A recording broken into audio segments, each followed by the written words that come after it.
이슈 털어주는 남자 김종배입니다.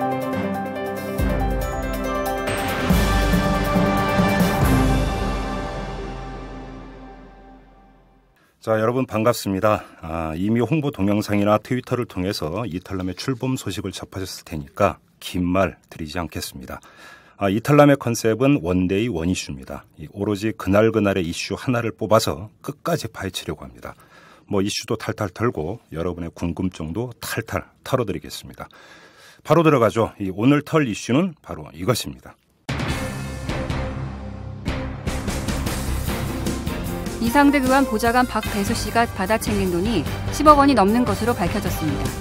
검찰은 이국철 SLS 그룹 회장과 유동천 제1저축은행 회장 등으로부터 구명노비 등 각종 청탁 명목으로 거액을 수수한 혐의로 박 씨를 구속 기소했습니다.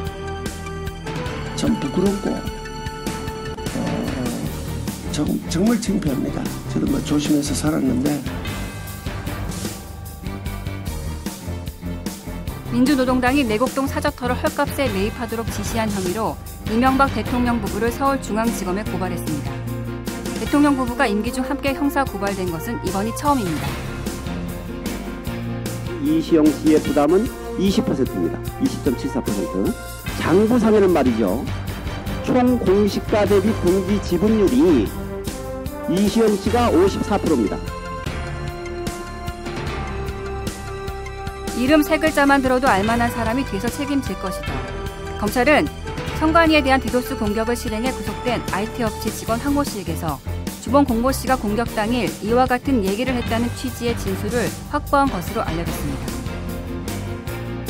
범죄 집단을 세조해서 국가기관시설을 무력화시키는 이런 범법 행위를 저질렀다. 선거 테러 행위라고 아니할 수가 없습니다.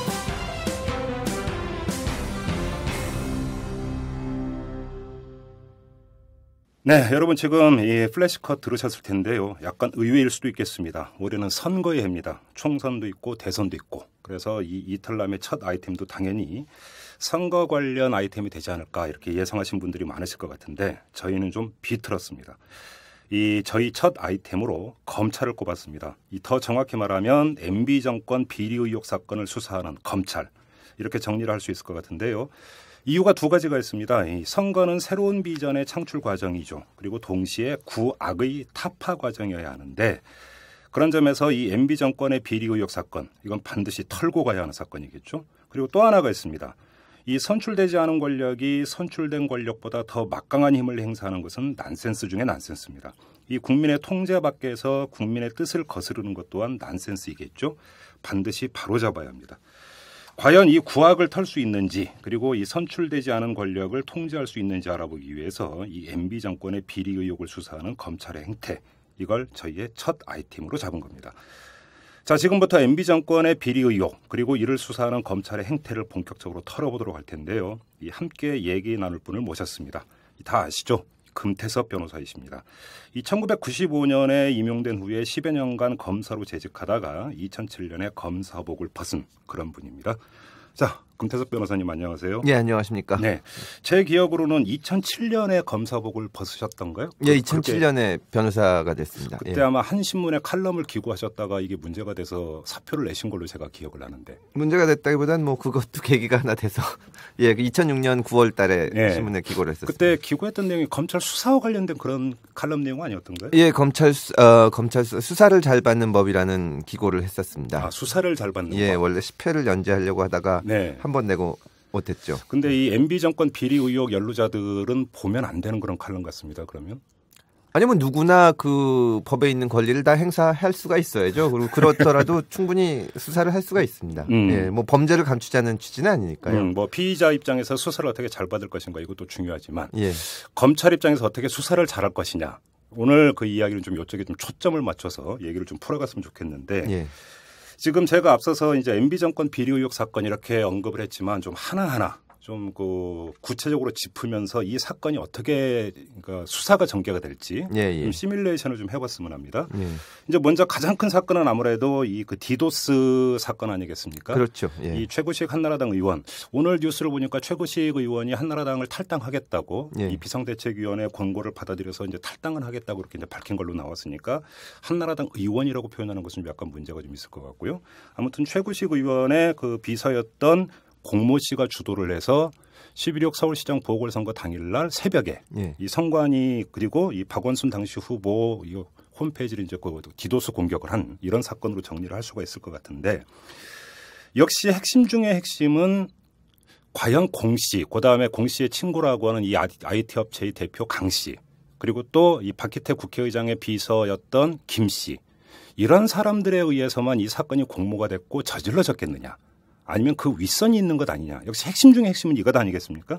검찰이 이 문제 좀 제대로 밝혀낼 수 있다고 보세요? 일단 누구나 상식적으로 심지어 한나라당 의원들 말도 어떻게 거기서 끝났겠느냐. 뒤에 누가 있을 거다. 그거는 상식적으로나 누구나 그렇게 생각하는 거고 검찰도 밝힐 수 있으면 밝히려고 할 겁니다. 그런데 문제는 이제 얼마나 의지를 갖고 할 수 있느냐 하는 건데 첫째로는 시기적으로 이제는 정권이 1년 남은 상태이기 때문에 대개 정권 말기에 가면은 이 비리 수사도 많이 시작이 되고 또 정보도 많이 나옵니다. 그리고 이제 예전 정권 초기에는 저희가 뭐 버티더라도 이게 보호해 줄 수 있다는 것도 있는데 이제 이 사건 관련자들도 살 길을 찾게 되고 검찰 입장에서도 다음 정권이 어떻게 될지 모르기 때문에 그런 거를 의식하지 않을 수가 없고 뭐 상식에 맞지 않는 결과를 내놨다가는 검찰 자체가 사실 굉장히 지금 위기에 있거든요. 그래서 쉽게 그냥 넘기기는 어려울 거라고 생각합니다. 아, 그래요? 근데 지금 변호사님 말씀대로 이게 이제 처음에 검찰이 먼저 핸들링했던 사건이 아니라 경찰이 먼저 이제 수사를 했던 사건이었는데 경찰 수사 결과를 보면은 그 최구식 의원의 비서였던 공 씨가 주도를 한 사건, 윗선은 없었다. 이렇게 결론을 내렸는데 이 사건이 검찰로 송치된 다음부터 다른 사람들이 이제 등장을 하기 시작했어요. 더 구체적으로. 뭐 이제 그 박희태 의장의 비서였던 김 씨라든지 또 이들 사이에 돈이 오간 사실도 검찰에 송치된 이후에 이제 그 밝혀진 거고 언론 보도만 놓고 보면은 이런 걸 보면 초기에 그러니까 검찰이 일정하게 강도를 갖고 수사를 하는 것 같아 보이기는 하는데 역시 똑같은 질문을 다시 반복해서 드릴 수밖에 없지만 끝까지 가겠느냐. 다시 말해서 윗선이 만약에 있다고 가정을 한다면 정말 끝까지 파헤칠 수 있겠느냐. 최대 관심사는 이것 아니겠습니까? 그래서 경찰에서 이제 경찰관들이 하는 얘기들을 들어보면 돈이 오고 간 것 자체는 본인들도 밝혔었다. 경찰 수사 과정에서 나왔었고 수사 기록에도 다 썼다. 만약 은폐하려고 그런 것은 아니다. 그런데 어떤 면에서도 지금 그 돈 오고 간 걸 우리가 보면은 대단히 상식에 맞지 않고 의아한 게 많은데 우리가 상식적으로 판단할 때는 그거를 검찰에 송치할 때 다 밝혔으면 좋은데 못 밝히지 않았습니까? 거기에 이제 일단 첫 번째 의혹이 있는데 이 디도스 사건이 어떻게 전개됐냐 하는 것도 하나의 관전 포인트지만. 그런데 잠깐만요. 거기서 중요한 게 김효재 정무수석이 그 경찰 수사 결과 발표를 전후해서 조현호 경찰청장하고 2번 전화 통화한 사실이 밝혀지지 않았습니까? 그건 그랬죠. 그러면 이제 경찰이 돈이 오고 간 사실까지 확인을 했는데도 수사 결과에서는 빼버렸단 말이에요. 이 과정에서 청와대 의중이라 이런 게 반영됐을 가능성 배제할 수 없는 거 아닌가요? 그거야 뭐 지금 언론에서 그렇게 나오고 있는 건데 문제는 만약에 청와대 의중이 반영이 돼서 그거를 내지 말아라 했는데 이게 검찰에서 밝히기 전에 언론에서 먼저 터져 나왔지 않습니까? 그렇죠. 못 막아주는 겁니다. 예를 들어서 뭐 청와대에서 경찰에다가 대고 너희가 이거를 은폐를 해라. 얘기를 하지 말아라고 얘기했으면 막아줄 수가 있어야 되는데 그런 힘이 없지 않습니까? 검찰에서 어떤 것을 밝혀냈다거나 뭐 뒷선을 찾아냈다고 했을 때 위에서 누르려고 하려면 검찰이 살려면은 막아줘야 되는데 못 그러고 있는 거죠. 그래서 언론이나 이런 데서 계속 터뜨려주는 것이 어떻게 보면 끝으로 갈수록 그러니까 끝까지 갈 수 있게 검찰을 밀어붙여줘야 됩니다. 그래요. 그런데 지금 언론이 터뜨려주는 것도 이게 뭐 백지 상태에서 아무 정보가 없는데 언론이 터뜨릴 수는 없는 거고 일정하게 정보 소스가 있어야만 이제 기사화할 수 있는 거 아니겠습니까?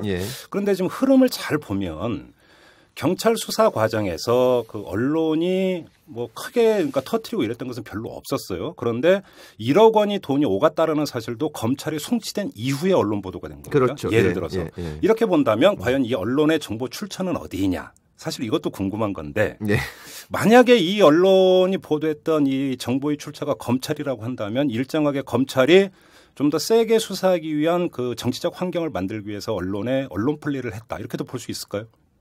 그럴 가능성도 뭐 아주 배제할 수는 없겠죠. 뭐 네. 그 속사정은 모르는 거니까. 근데 정권 말기에 가서 수사를 하는 사건들을 보면 예전에 다른 그 지난번 정권이나 지난번 정권 때도 모르고 보면 그런 것들이 나옵니다. 예전 같으면 이게 단속이 되는데 예. 안 되기 때문에 예. 그러다 보면은 예를 들어서 뭐 이 사건을 좀 덮고 싶든지 끝까지 안 가고 싶어하는 사람들이 있다고 하더라도 네. 그러기가 어려워지는 거죠. 그러면 검찰 내부에서 일정하게 이완이 돼버린다 이런 말씀이시죠? 예, 그럴 수 있습니다. 그러면서 어떤 뭐 그 검찰 내부에서 이건 그 밖으로 흘려보내지 말자 하는데 예. 어떤 특정한 검사나 이런 사람이 단독으로 판단을 해서 언론에 흘린다든지 이럴 수도 있다라는 건가요? 전체적으로 그런 압박을 느낄 겁니다. 예전에 그 지난 정권이나 지지난 정권에서 비리 수사할 때도 보면은 뭐 특검 도입되고 하게 되면 누구도 자기를 못 막아주거든요. 네. 자기가 덮게 흔적이라는 것이 남게 돼 있기 때문에 예. 이걸 왜 안 했냐 예. 이렇게 되니까 예. 지금 보면은 디도스 사건 전에 있던 이 정권 들어서 여러 가지 사건들이 그렇지만 누가 봐도 상식적으로 이상하지 않습니까? 그리고 해야 될 걸 안 한 게 있고 그렇죠. 그 디도스 사건은 그 전에 이 정권 들어서 검찰이 말하자면 권력에 대해서 수사하는 것 중에서는 상당히 세게 나갈 수 있지 않을까 그렇게 생각을 합니다. 그렇게 예상을 하십니까? 예. 뭐 지금까지는 좀 검찰 쪽에 포인트를 두고 조금은 좀 긍정적인 시각에서 바라봤지만 예. 약간 좀 방향을 바꾸면 예. 그럼에도 불구하고 만약에 윗선이 있다. 예. 그래서 검찰의 윗선을 밝혀내는데 그 윗선이라는 사람이 상당히 정치적 중량감을 갖고 있는 사람이다. 예. 만약에 이렇게 가정을 했을 때는 이 사건은 어마어마하게 큰 사건으로 확장이 됩니다. 당연하죠. 이거는 거의 국기를 흔들 수 있는 사건이라고 생각을 합니다. 네, 근데 예. 검찰이 그것까지 감수할 수 있을까요? 근데 그게 이제 예를 들어서 지금 여기 구속되고 한 사람들이 이거 더 커지면 오히려 자기들이 죽겠다고 생각해서 끝까지 버티고 하면 모르지만 네. 지금 이제 선거의 해가 되고 내년이면 정권이 어떻게 될지 모르는 상황에서 네. 그거를 검찰을 컨트롤할 수 있을 정도로 진짜 권력을 가진 사람이 있을지 그건 저는 좀 의문입니다. 검찰이 말을 안 듣는다. 검찰이 말을 그 말을 들어서 덮지는 않을 거라는 거죠. 왜 검찰은 근데 꼭 권력 말기에만 말을 안 들을까요? 그건 검찰한테 물어보세요. 뭐 다 아는 것이기 때문에 뭐 여기서 추가로 말씀은 안 드려도 검찰에서는 이제 그 정권 말기가 돼야만 정보가 나오고 사람들이 비리에 대해서 얘기를 하기 시작한다고 말을 하는데 네. 그렇게만 볼 수는 없고 검찰 자체의 책임을 물을 수 밖에 없는 것이 네. 실제로는 그 전에 그 정권이 탄탄할 때는 거기에 맞춰서 이 뜻에 맞는 수사를 하려고 노력하는 사람들이 많았던 것이 사실이거든요. 네. 그렇습니다. 검찰이 자진해서 맞춘다. 네, 자진해서 그런 것도 있는데 네. 말기에 오면은 다 깨지는 거죠. 자, 그럼 이제 그 변호사님 말씀에 따르면 권력 말기에 왔기 때문에 검찰이 수사 의지를 발동할 여건은 갖춰져 있다. 그렇습니다. 이렇게 정리할 예. 수 있을 것 같은데 수사 기법 얘기로 한번 넘어가 보죠. 예. 그러니까 만약에 윗선이 있다. 역시 똑같이 가정을 하죠. 자, 그러면 윗선을 파헤치기 위해서는 지금 무엇을 해야 됩니까? 검찰은. 지금 현재 돈 계좌 추적은 할 만큼 했을 테니까 네. 그러면 이제 그 당사자들 상대로 추궁을 하고 조사를 하는 거 하고 주변 조사를 해야죠. 근데 왜냐하면 지금 이제 그 최구식 의원 같은 경우에는 뭐 친인척부터 시작해서 그 지역에 있는 사람들이 많이 관여가 됐는데 네. 그 사람들이 평소에 어떻게 활동을 해왔는지 이게 그 국회 내에서 상당히 많은 사람과 연계가 나름대로 돼 있다고 알려지지 않습니까? 네. 그중에 그게 어떤 식으로 그동안 활동을 해왔고 그전에 무슨 일을 했고 그런 것을 좀 광범위하게 주변 조사를 해야 되지 않을까 저는 그렇게 생각을 합니다. 그런데 좀 주목할 게 오늘 아침 뉴스를 보면은 이 최구식 의원의 비서 공 씨가 이제 자기 친구인 IT 업체 대표 강 씨에게 의뢰를 해서 디도스 공격을 하지 않았습니까? 네. 근데 그 업체의 직원 중에 한 사람이 황모 씨라는 사람인데 네. 이 사람이 밝히기를 공 씨가 이름 석자만 대면 알만한 사람이 뒤에 있다. 네. 그러니까 걱정하지 마라. 네. 이런 식으로 이야기를 했다라고 지금 그 언급한 것으로 좀 보도가 됐단 말이죠. 네, 이 문제는 어떻게 보십니까? 황 씨가 없었던 일을 지어서 얘기했을 것 같지는 않습니다. 그건 본인한테 뭐 대단히 유리한 것도 아닌데 네. 있다고 얘기하는데 그러면 이제 공 씨가 그 말을 했다면 두 가지 중에 하나인데 예. 실제로 우리가 이름만 대면 알 수 있을 만한 사람이 있던가 아니면 그런 것도 없는데 이 다른 사람들을 안심시키고 일을 시키기 위해서 그 얘기 거짓말을 했을 수도 있죠. 근데 두 번째 가능성을 생각해 보면은 그 가능성을 생각하기가 굉장히 어려울 것 같아요. 그 시나리오를 생각해 보면 공 씨가 자기한테 아무 이득도 없고 본인이 무슨 이 정권에서 대단한 위치를 차지한 것도 아니고 그냥 의원의 보좌관, 그것도 기사에 가까운 사람일 뿐인데 그렇죠. 남들한테 거짓말까지 해가면서 그리고 지금 돈 오고 간 거를 보면 분명히 비용도 된 게 상당히 개연성이 있는데 그래 가면서 이걸 해서 무슨 이득을 얻겠는지 최소한 뭐 누가 적극적으로 시키지는 않았어도 내가 이걸 한번 해보겠다는 알리는 게 있었기 때문에 뭔가 있어서 그런 진술이 나오지 않았을까 하는 것이 저의 생각입니다. 그래요. 그런데 요즘 보도에 따르면 이에 대해서 이제 공 씨 같은 경우는 워낙 검찰 수사가 장기화되고 너무 시달리니까 빨리 끝내고 싶어서 황 씨가 없는 말을 지어냈다. 또 이렇게 주장을 한 것으로 나오거든요. 진술 내용만 가지고는 왜냐하면은 그런 얘기를 한다고 수사가 끝나지도 않고 그게 그러면 더 덮기 어려워지는 거 아니겠습니까? 차라리 그래서 그러지는 않았을 것 같고 이제 이대로 가다가는 자기들이 이건 사실은 만약에 단독 범행으로 밝혀지고 더 이상 의혹이 안 밝혀진 상태에 여기서 끝나면 실형행위에 가담한 사람들이 굉장히 중하게 처벌받을 건데 그럴 거를 걱정해서 이제 다 드러내놓고 해야 된다. 우리는 그야말로 하수인에 불과하다는 것을 드러내야 된다. 그러니까 자기들 스스로가 종범이 돼야 형량이 떨어지는 거죠. 그런 심리에서 나오지 않았을까 하는 것이 저의 추측인데 뭐 직접 들은 것은 아니니까요. 그러면 이 개연성은 어떻습니까? 이제 보통 이 디도스 사건 같은 경우는 대단히 정치적으로 파장이 큰 뇌관을 안고 있는 사건이란 말이죠. 따라서 당연히 정치적 판단도 필요한 어떤 사건이 될 텐데 일선 수사검사는 원칙대로 수사를 한다 하더라도 검찰 수뇌부에서 일정하게 조율을 할 개연성 없습니까? 이 사건은 그러기는 어려울 것 같습니다. 왜냐하면 솔직히 제가 분석을 여러 가지로 저도 생각을 해보면 이걸 정말 정권의 깊은 속에서 결정을 해가지고 움직였다고 보기에는 사건이 너무 허술한 면이 있지 않습니까? 누가 봐도. 아주 치밀하게 계획을 다 짜서 했다기. 왜냐하면 1억이라는 것이 사실 지금 5만 원짜리이기 때문에 그렇게 큰 부피가 나오는 것도 아닌데 그거를 계좌로 움직였다는 것도 그렇고. 그렇죠. 좀 상식이 안 맞죠. 상식이 안 맞는 것이 있기 때문에 만약에 그러니까 이걸 분명히 지금 그리고 이 사건이 워낙 폭발성이 있는 사건이라서 주인 검사나 뭐 부장이나 이런 일선 직접 수사팀에서 감출 수가 없는 사건입니다. 이게 나중에 본인들한테도 무슨 문제가 생길 수가 있기 때문에 위에서도 그리고 이제 정말 정권의 깊은 대하고 관련이 없다면 파내고 자르고 가지 않을까 하는 것이 저의 생각입니다. 그래요. 그러면 지금 이름만 대면 알만한, 그러니까 이름 석자만 되면 알만한 윗선. 뭐 이것이 지금 누구인지는 전혀 감을 잡을 수가 없는 거고 그냥 언론이나 검찰에서 이제 나오는 이야기를 종합해 보면 당연히 어떤 떠올릴 수밖에 없는 윗선이 최구식 의원. 뭐 그 뒤에 또 누가 있는지는 모르겠습니다. 근데 이 최구식 의원의 연루 여부, 그러니까 이미 소환 조사를 받았는데 최구식 의원은 자신은 전혀 모르는 일이었다고 이미 부인을 한 상태이고 만약에 이 상태에서 검찰이 최구식 의원이 연루돼 있는지를 캐볼 수 있는 루트가 있다면 어떤 게 있을 수가 있을까요? 글쎄요, 뭐 구체적인 루트는 모르겠는데, 근데 과연 지금 생각해 볼 수 있는 배우가 최구식 의원에서 그칠지는 좀 의문입니다. 왜냐하면 이게 단순히 뭘 한 게 아니라 지난번 선거와 비교할 때 일단 선거구 투표하는 장소가 바뀐 것부터 대단히 이상하지 않습니까? 거기에 대해서 분석을 해놓은 것을 보면 납득이 안 가는 것이 많고 그다음에 그 정보를 알고 전체적으로 이렇게 봐야 되는데 물론 이 완전히 정권의 중심부에서 이렇게 하지는 않다고 하더라도 몇몇 군데서 선관위에서 이걸 이렇게 한다. 이걸 이렇게 막으면 이렇게 된다. 이걸 말하자면 설계를 할 수 있는 사람이 있어야 되는데 그러니까 좀 광범위하게 좀 봐서 찾아나가야지 최구식 의원 하나를 놓고 어떻게 찾아나가기는 쉽지 않을 겁니다. 거기 무슨 돈이 남아 있거나 그럴 것도 아닐 거고 또 본인들 입장에서는 어쨌거나 지금 관계돼 있는 사람들은 대부분 다 최구식 의원하고 관계돼 있는 사람인데 만약에 최구식 의원이 직접적으로 무슨 관련이 있다면은 뭐 그걸 얘기했다가는 크게 대단히 윗선이 나오지도 않으면서 그냥 자기들 방패막만 없어지는 거니까 다른 좀 광범위하게 압박해 들어가야 되지 않을까 그렇게 싶습니다. 그래요. 그럼 이 디도스 사건 관련해서 하나만 더 여쭙고 다음 사건으로 좀 넘어갔으면 좋겠는데요. 이건 이제 그 사건 진행 과정이 아니라 사건 이후가 되겠죠. 김효재 정무수석이 등장을 합니다. 앞서서도 말씀을 드렸다시피 경찰이 이제 수사에 착수하고 그러니까 이런 과정에서 조현우 경찰청장하고 2번 전화 통화한 사실이 밝혀졌고 그다음에 경찰이 공개 수사로 들어가기 하루 전에 김효재 정무수석이 최구식 의원에게 이 사실을 알려준 것으로 지금 보도가 나왔습니다. 일단 여기서 먼저 여쭤보고 싶은 게 김효재 정무수석이 만약에 최구식 의원에게 이런 걸 알려줬다면 이게 공무상 비밀 누설에 해당이 되는 겁니까? 안 되는 겁니까?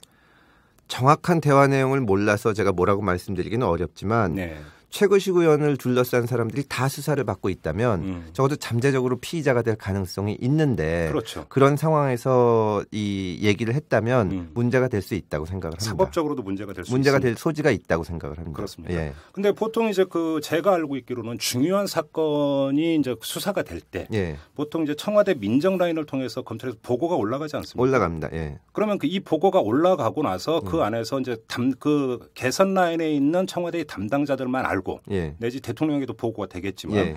그러면 다른 사람들하고 이야기를 한다든지 관련 기관이나 관련 인사하고 이야기하는 것 자체가 전부 다 일탈된 행위라고 봐야 되는 겁니까? 저도 그렇게 생각합니다. 왜냐하면 아무리 그래도 경찰이나 검찰에서 정말 중요한 사건을 수사할 때 보고를 전혀 하지 말라 그러는 것은 좀 무리스러운 점이 있습니다. 이 정도 사건에서 진짜 선거의 공정성이 해치는 건데 대신 올라가서 보고가 올라가는 과정에서 무슨 보고만 받아야 되고 영향력을 행사하거나 지시를 해서는 안 되는데 그러다가도 혹시 무슨 의문이 있거나 하면 이 공식 조직을 통해서 해야지 청와대에서 직접 움직여서 누구한테 물어봐서 어떻게 된 거냐 하고 하기 시작하면 수사 정보가 다 빠지는 거니까요.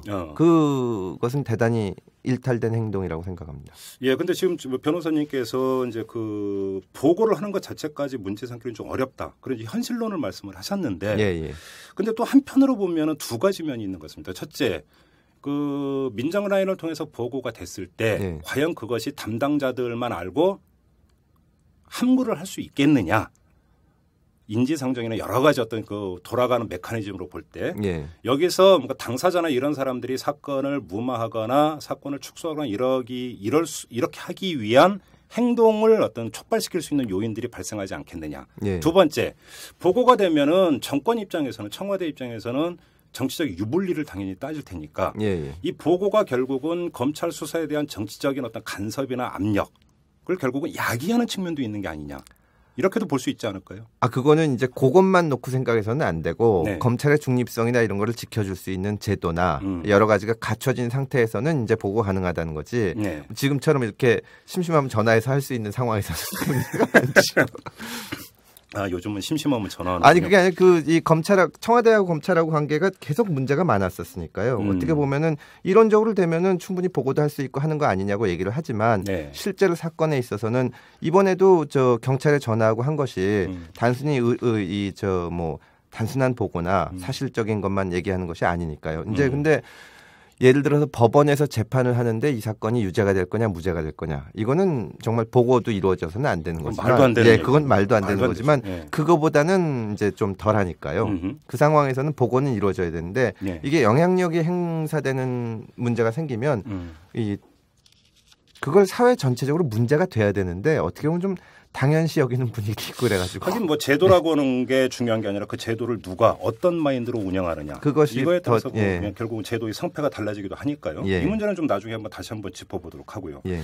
이번에는 그 이상득 의원 보좌관이죠. 박배수 씨 사건으로 좀 넘어갔으면 좋겠는데 이 사람이 지금 받은 돈만 검찰을 통해서 확인된 것만 10억 원이 넘습니다.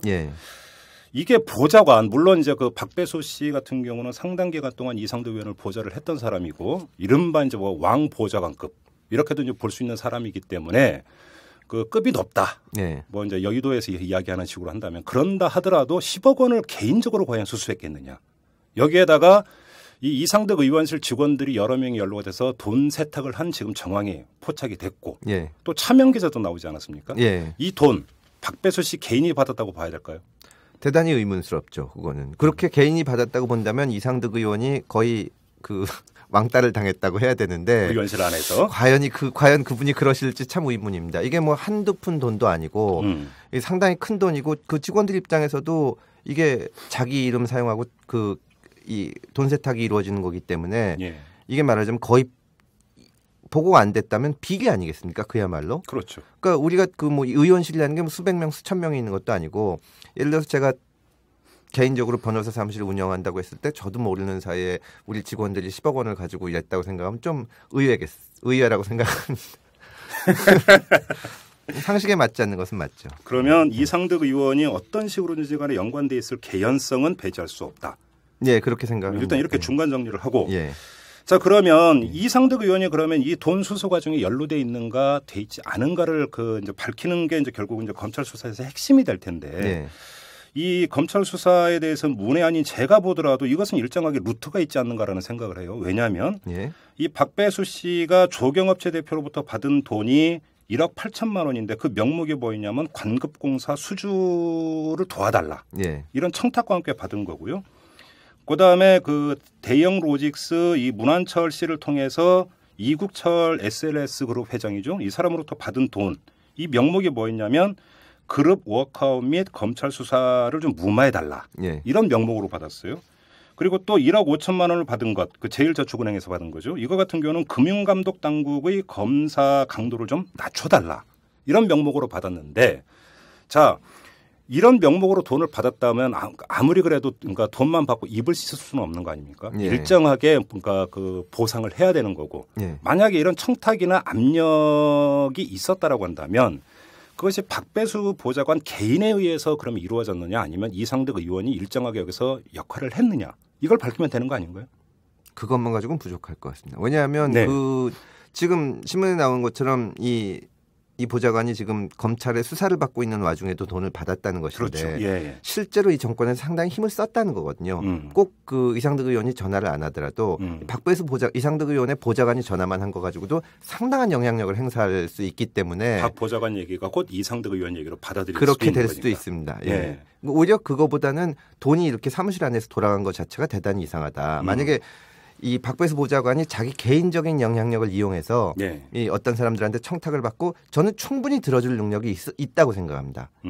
뭐 금감원이건 어디건 전화해가지고 이거 좀 낮춰주라고 보좌관 선에서 보좌관 선에서도 가능한데 만약 그랬다면 얼마든지 개인적으로 차명 계좌를 만들거나 현금으로 받았을 수가 있었을 텐데 네. 이걸 왜 사무실에서 세탁을 했을까? 네. 그 점이 대단히 바로 포인트가 그거죠. 예, 대단히 의심스럽습니다. 근데 이제 이 검찰에 재직을 하셨고 10여 년 동안 예. 그다음에 이제 많은 어떤 이제 범죄 수사를 하셨으니까 그 변호사님이 이제 검찰 재직할 때 어떤 수사 경험이나 이런 걸 볼 때 보통 이런 식으로 아주 이상한 돈 흐름 예. 이런 경우는 주로 어떤 케이스에 해당이 되는 겁니까? 이상한 흐름이야 당연히 부정하고 관계가 있으니까. 아니 그러니까 예. 이상득 의원과의 상관성에 초점을 맞춰서 본다면 어떻습니까?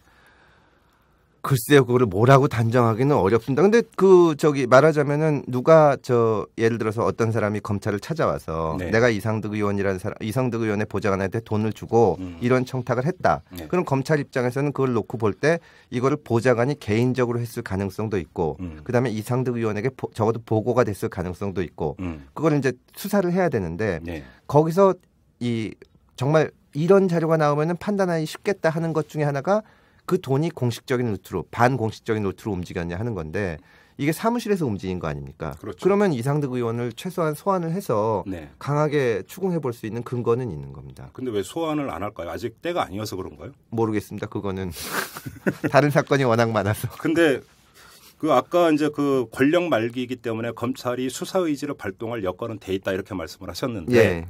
이상득 의원 건과 관련해서도 그런 여건이 마련돼 있다고 보십니까? 저는 그렇다고 생각합니다. 그렇습니다. 예, 왜냐하면 이상득 의원도 또 이 보좌관 사건이 나와서 그 전까지는 뭐 저는 언론 보도된 거 아니면 모르지만 네. 완강하게 다음번에도 출마하실 거라고 발표를 하신 거라고 쭉 나왔었는데 네. 이거 나고는 불출마 선언하고 예. 본인도 아는 거죠. 이게 그렇다면 검찰에서도 이게 그 예전 같지는 않다고 생각을 할 겁니다. 그래요. 예. 그러면 상당히 그 파헤칠 가능성이 있다. 아니 그리고 지금 이 상황에서 소환을 안 한다는 것은 말이 안 되는 거 아니겠습니까? 그렇죠. 물론. 예. 예. 그런데 어디까지 파헤칠 것이냐의 문제 아니겠습니까? 이게 지금 박배수 보좌관이 받은 10억 원 상당의 돈과 예. 관련된 상관성만 밝힐 것이냐 아니면 이것이 이제 그 기점이 되고 계기가 돼서 이상득 의원의 또 개인 비리 예를 들어서 만약에 있다면 예. 여기까지 확장을 할 것이냐 저는 더 나간다고 봅니다. 이거. 더 나간다고 왜냐하면은 보십니까? 예. 지금 만약에 이 10억 원만 가지고 수사를 하면 네. 그래가지고 결과가 여기서 무슨 만약에 이상득 의원이 관련이 있어가지고 이 사법 처리가 된다거나 하면은 멈출 수가 없을 것이고 그 다음에 박배수 의원 그러니까 박배수 보좌관 개인의 비리라는 것으로 결론을 내면 이게 거기서 그 이상득 의원도 본인 스스로 움직이는 돈도 분명히 있었을 텐데 뭐 합법적인 돈이건 어떻건 간에 예. 그건 어떻게 움직였는지 찾아볼 수 있는 자료가 굉장히 많을 거거든요. 그러면 이거를 안 찾아보고 내버려 두면 다음 정권에는 반드시 어느 사람이 정권을 차지하더라도 이 부분은 수사가 될 겁니다. 그러려면 여기서 밝힐 수 있는 데까지 밝히고 갈 겁니다. 이상득 의원은 이명박 대통령의 친형입니다. 예, 그렇죠. 청와대가 액션을 안 취할까요? 아니 근데 청와대가 액션을 취한다고 하더라도 예. 우리 지금 검찰이 좀 한번 확 달라졌던 때가 예전에 특검 도입하고 몇 번 있었을 때 그 특검에서 중수부에서 하던 사건을 이용호 게이트 때 예. 특검에서 파헤쳐가지고 검찰이 아주 망신을 당한 적이 있습니다. 그때 이후는 그 특검에서 다시 넘어온 사건을 중수부에서 했는데 이게 우리가 하고 나서 또 특검으로 갈 수도 있다. 그러면 수사팀 한 사람 한 사람들이 그 압박을 느낍니다. 그거를 그게 검사 입장에서 상당히 큰가요? 큽니다. 이거는 굉장히 느껴지고 이 위에서 지시를 하기가 어려워지는 거죠. 지금 이게 정권 초기면 또 모르지만 뭐 청와대에서 막아줄 수 있는 범위를 시기도 아니고 그걸 넘어섰다고 생각을 합니다. 진짜 청와대에서 막을 수 있으면 처음부터 막았겠죠. 아, 그래요? 예. 그러니까 이제 특검이 도입이 될지 모른다라는 전제를 깔면 예. 뭐 이 청와대 사정이고 뭐고 일단 검찰부터 살아야 되지 않겠느냐. 예. 이런 어떤 논리, 이른바 이것도 생존 논리겠네요. 아, 그렇습니다. 그 검찰이 지금은 어떻게 보면은 굉장히 정치권하고 유착돼 있다고 보지만 네. 저는 더 큰 문제는 정치권에 유착되는 것보다는 예. 조직 보위에 좀 그걸 첫째로 두는 그게 있는 것 같거든요. 그렇습니다. 예, 그래서 이게 쉽게 넘어가지 않을 거고 또 이 사건을 덮으려면 언론에 최소한 이게 의원실에서 돈 세탁됐다는 보도가 나오기 전에 청와대에서 무슨 수를 쓰더라도 썼지 않았을까. 근데 그걸 못 막은 이상은 예. 검찰에다 대고 니들이 막으라고 하기가 어려운 입장이죠. 아, 그렇습니다. 예. 이슈 털어주는 남자? 이거 뭐 저는 뭐 털어봐야 먼지밖에 안 나오는 도덕적으로 완벽한 남자다. 그런 확신을 저는 가지고 있습니다. 이 내곡동 사건 어떻습니까? 지금 이 내곡동 사전 문제 이제 상당히 컸었는데 예. 그리고 나서 지금 그 민주노동당 지금은 이제 통합진보당으로 다 합쳐졌습니다만 예. 민주노동당에서 고소를 했어요. 예. 검찰이 수사를 안 할 수가 없는데 이거 어떻게 핸들링할 거라고 예상을 하십니까? 글쎄요, 이거는 현직 대통령이고 현직 대통령은 뭐 재직 중에는 형사상 소추가 안 되기 그렇죠. 때문에 예. 이상득 의원이랑은 또 전혀 다른 문제인데 그렇죠. 이건 어떻게 보면은 사실 누가 봐도 말도 안 되는 점들이 많이 있지 않습니까? 이해를 할 수가 없는 대목이 몇 군데가 근데 있죠. 예. 하등에 지금 이 해명 자체가 없습니다.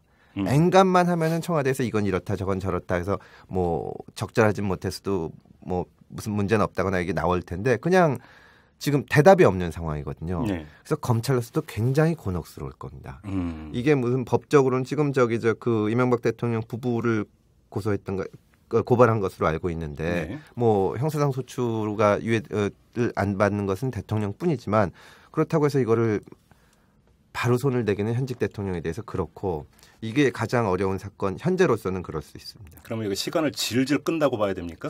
이건 당장 손대기는 어려울 겁니다. 제 생각은 그렇습니다. 그래요. 예. 근데 일단 지금 당장 이제 사법적인 문제 가장 중요한 것은 부동산 실명제법 위반이냐 아니냐. 예. 그렇죠? 예. 그러니까 실제로는 이명박 대통령 부부가 살 집인데 예. 아들 시영 씨의 명의로 샀으니까 예. 이 부동산 실명제법 위반 아니냐 이런 그 지적이 정치권에서 많이 나오는데 어떻게 판단하십니까? 글쎄요, 그거는 사실관계를 정확하게 봐야 되는데 네. 위법할 만한 소지는 충분히 있죠. 그리고 그래요. 그것도 문제고 그다음에 이제 그 예산하고 섞어가지고 이쪽에 국가 예산을 전용해서 준 것이 아니냐. 그렇죠. 그러니까 말하자면 이게 논리적으로 좀 모순에 부딪히는 게 아들 명의로 부동산을 샀는데 뭐 부모가 돈을 빌려줬건 어쨌건 간에 일단 산 것은 아들이니까 네. 부동산 실명제법 위반은 아니다. 그렇게 그런 논리로 가면 그러면 어쨌거나 아들이 산 건데 거기 왜 개인한테 국가 예산이 이렇게 들어가 주냐. 그렇죠. 그건 예산 낭비 아니냐. 이렇게 그렇죠. 가는 거고 이건 사실상 공적인 거고 대통령 사저로 쓸 건데 아들 이름 빌렸다. 그럼 그거는 지금 그 중요한 부동산 말씀이신데 실명제 위반이 갖고 우리가 아주 해명이 어려운 겁니다. 고정관념에 빠져 있습니다. 아주 지금 중요한 점을 지적을 하셨는데 이명박 대통령 부부가 퇴임 후에 살 집이라고 하지만 소유권은 아들 명의로 되어 있으니까 그죠?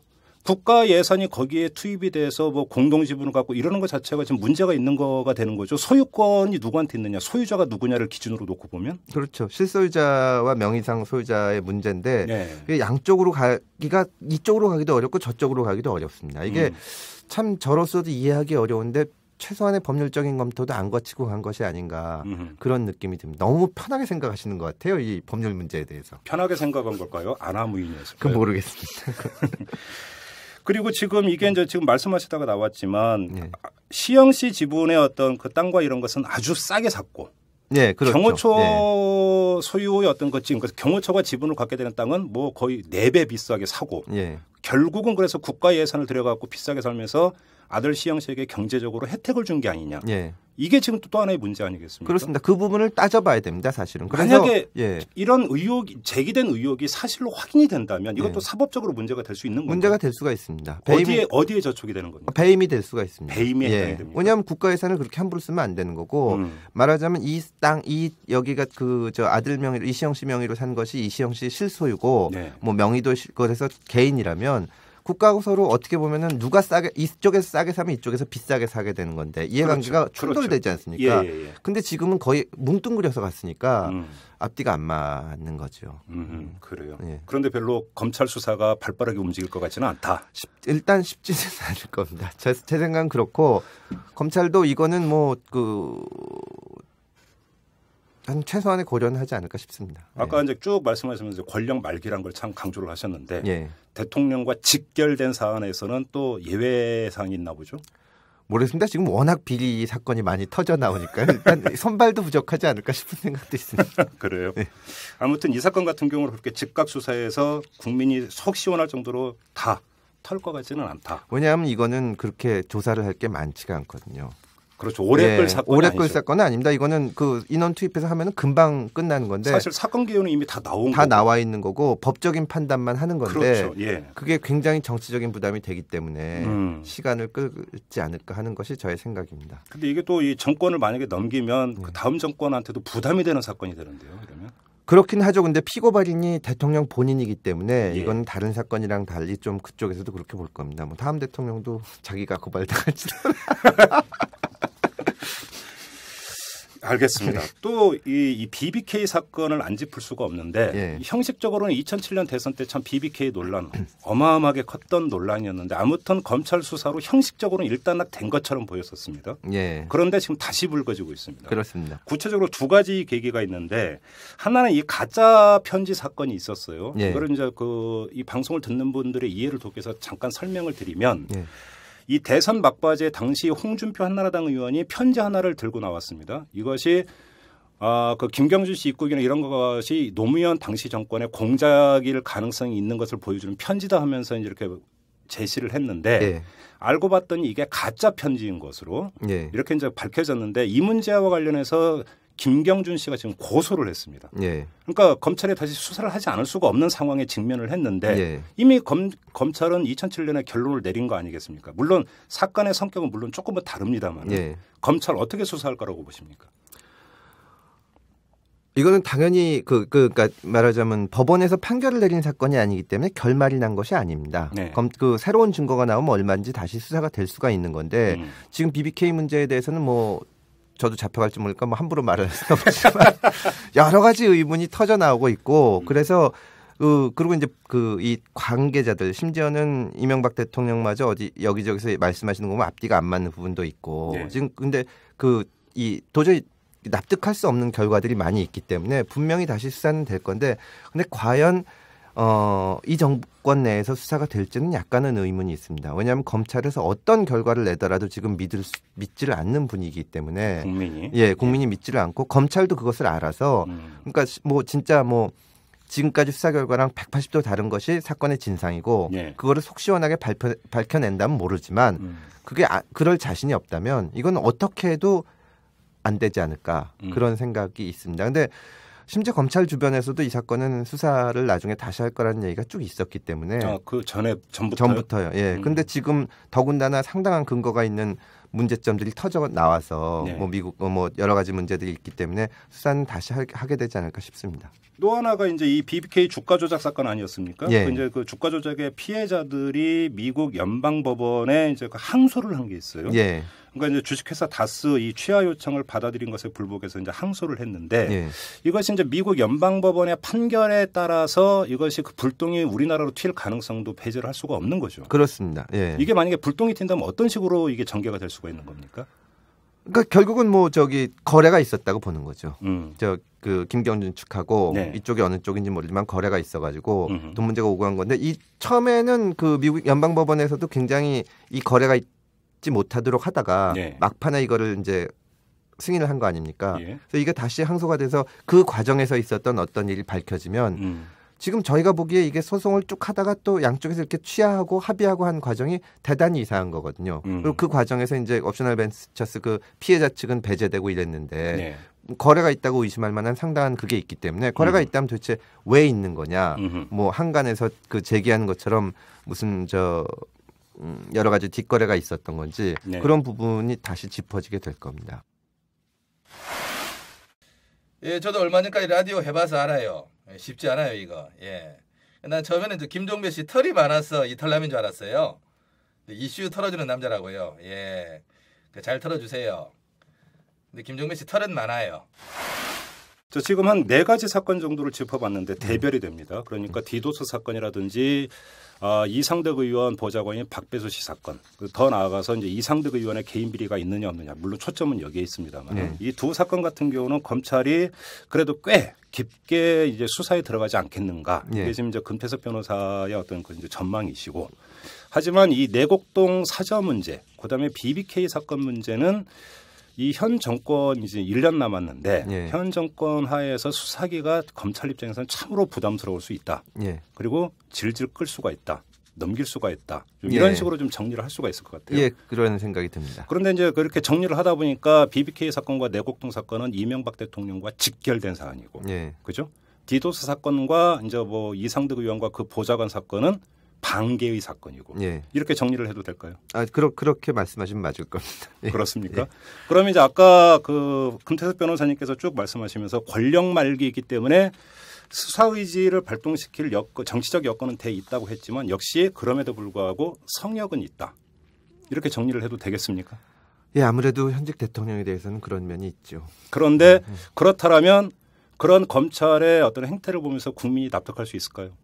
검찰 개혁은 그 아주 근본적으로 수술을 해야 된다는 것은 어느 정파가 다음번에 정권을 잡더라도 다 동의하는 걸 겁니다. 그래서 이 지금처럼 가서는 안 되고 지금 말하자면 그 이 정권 하에서 검찰이 보인 행태를 볼 때 아까 제가 말씀드린 것처럼 최선의 결과가 그냥 그 정도 되지 않을까 예상을 하는 건데 사실 있을 수가 없는 거죠. 뭐 현직 대통령이건 뭐건 이게 위법 사항이 있으면은 수사를 하고 만약에 정말 소출을 하는 것이 문제가 된다고 싶으면 대통령 입장에서 사과를 하고 내곡동 사저 문제에 대해서 위법 사항이 있었다면 만약에 있는 것을 밝혀졌으면 내가 잘못했다.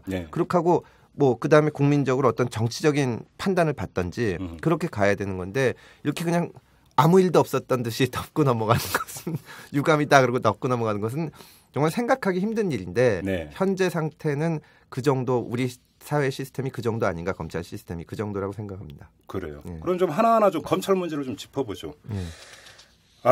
결국은 그러니까 계속 이야기하면서 전제는 권력 말기라는 거였습니다. 왜 검찰은 권력 초기, 다시 말해서 이 권력의 기세가 등등할 때는 제대로 원칙대로 철저하게 수사를 하지 못하고 권력의 힘이 빠졌을 때만 그나마 조금 움직이느냐. 사실은 이렇게 질문을 드리는 저도 답답합니다. 결론이 이미 사실은 나와 있는데 어떻게 보십니까? 일단 그건 양측의 책임이 있는 겁니다. 그 정치권에서도 책임이 있고 검찰에서도 책임이 있고 그 인사 문제를 통해서 검찰을 굉장히 통제를 하고 있고 지금 뭐 누가 보더라도 이 정부 측에 유리한 사건에 있어서 결론을 내린 검사들이 좋은 자리에 가는 것은 눈에 좀 보이고 그러지 못하는 현상이 나타나는데 이른바 정치 검사만 출세를 하는. 그거는 정권에서 그렇게 하는 것도 문제고 또 아무리 그렇다고 하더라도 검찰 측에서도 사명감을 가지고 하면 되는데 그러지 못하는 게 있는 겁니다.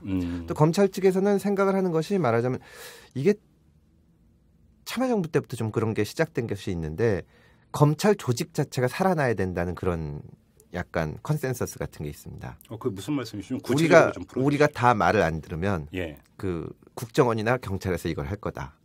이니셔티브를 뺏긴다. 어허. 그러니까 그 일단 그리고 우리가 말을 들어야 그나마 좀 낫다.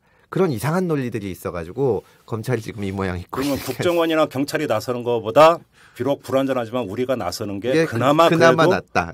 그나마 그래도 조금이라도 더 바뀔 수 있다.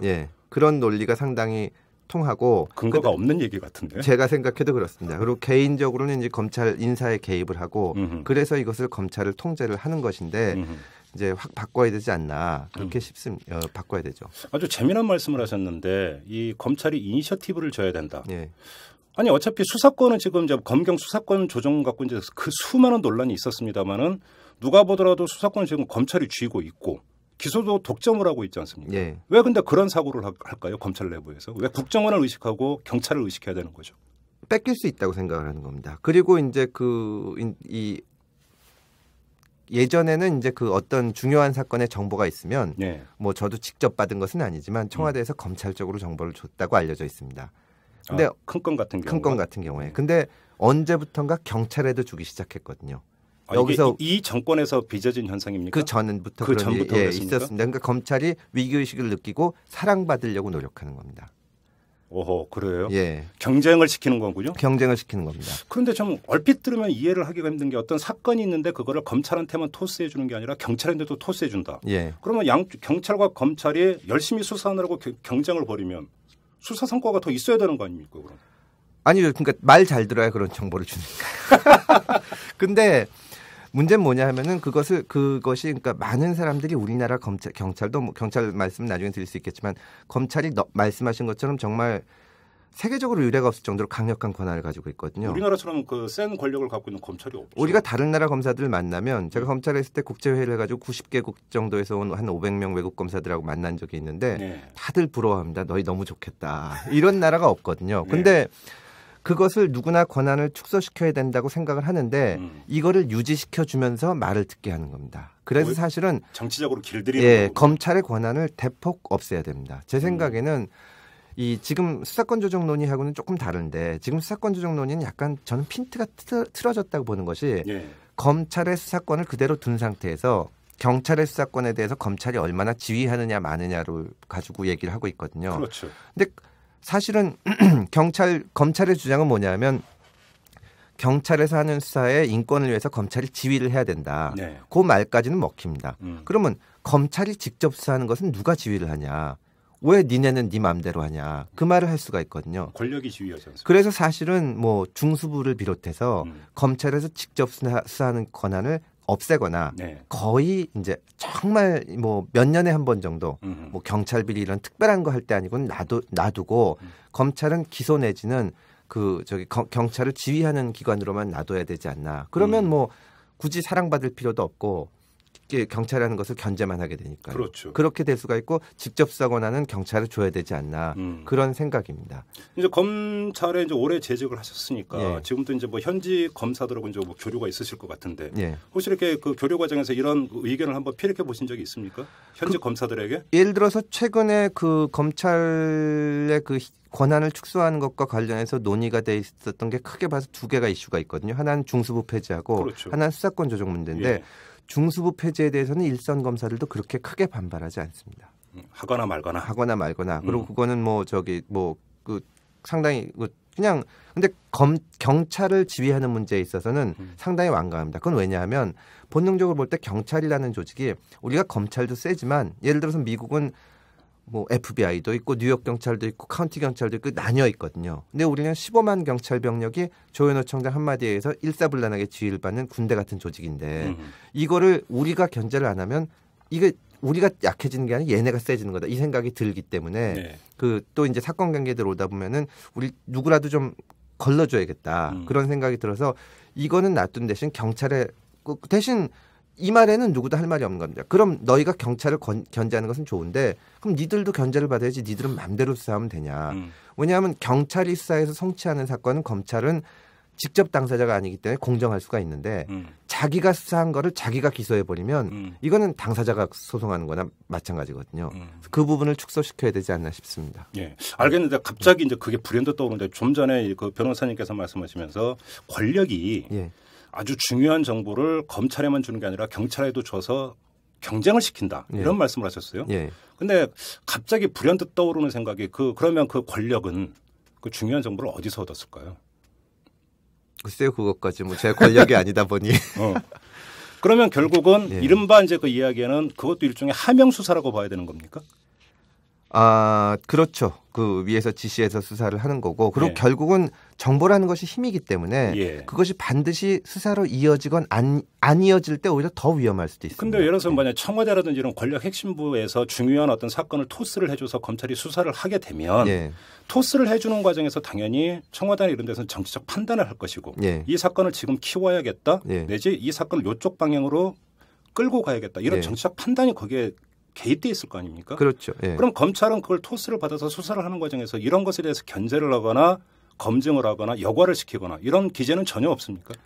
아니 그러니까 그게 경찰하고 검찰하고 경쟁을 시킨다는 말이 저는 겉으로 봐서는 외형상으로는 그래도 실질적이지 않다고 보는 것이 예. 청와대에서 어떤 정보를 가지고 이게 어떤 정치적 판단을 해서 검찰에도 줘보고 경찰에도 줘봤을 때 결국 말 잘 듣는 쪽으로 가게 돼 있거든요. 예. 그러다 보면 경쟁을 하는 것이 이 수사를 얼마나 잘하게 되는 것이 아니라 청와대 마음에 얼마나 마음에 드는 결과를 만들었느냐 이렇게 갈 수가 있습니다. OEM 수사군요, 그러니까. 네, 그래서 이거를 오히려 줄여서 이 재량의 여지를 없애야지 되지 않을까. 그러면 지금 그 금태섭 변호사님 말씀에 따르면 이 권력의 마인드와 권력의 행태도 상당히 중요한 요소다라고 말씀을 하셨는데 네. 그러면 좀 그 시침을 좀 돌려가지고 노무현 정권 때로 한번 가보죠. 네. 뭐 아마 많은 분들이 기억을 하고 계실 겁니다. 검사와의 대화라는 게 있었습니다. 그때 예. 현직에 계셨죠, 검찰에. 그럼요. 예. 그때 어떻게 보셨습니까, 검사와의 대화를? 검사와의 대화를 저는 안에 있었기 때문에 조금 여러 가지를 많이 봤었는데 근데 그 검찰이 그동안 잘못된 행태가 다 드러난 것이고 참 저희가 봐도 부끄러운 점이 많았습니다. 네. 근데 조금 아쉬웠던 점은 이런 게 있죠. 저희가 뭐 이랬어야 된다 저렇게 했어야 된다. 제가 그때 검찰에 몸담고 있는 몸으로서 뭐 비판을 할 수 있는 입장은 전혀 아닌데 네. 그래도 말씀을 드린다면 사실은 검찰은 노무현 대통령이 되셨을 때보다 네.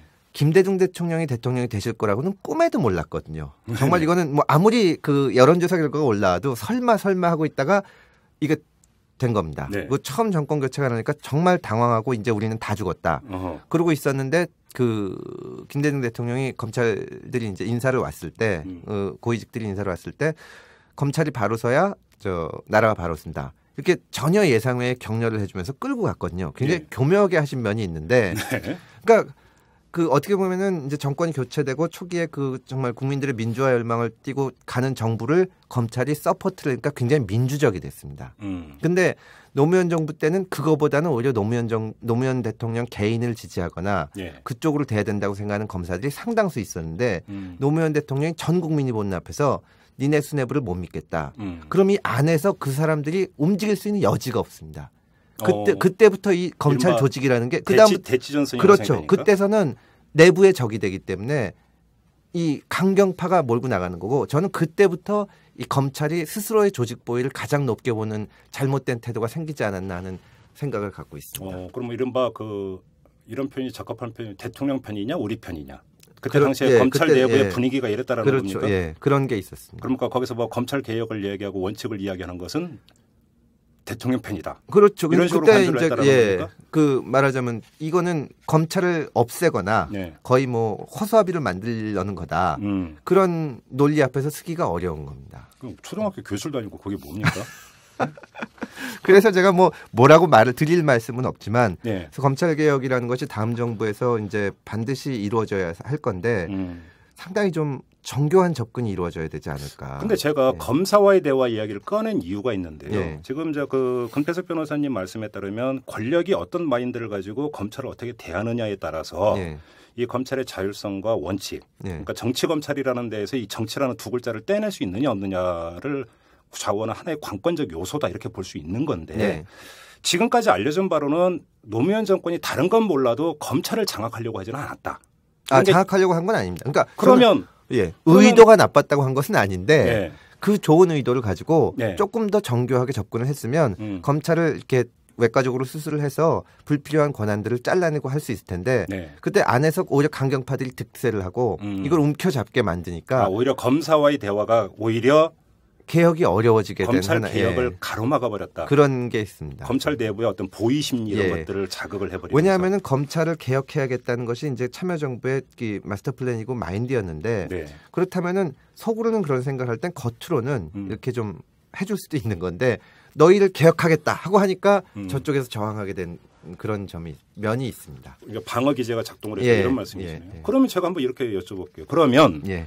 검찰 내부에 정말 개혁의 동력이 있다고 보십니까?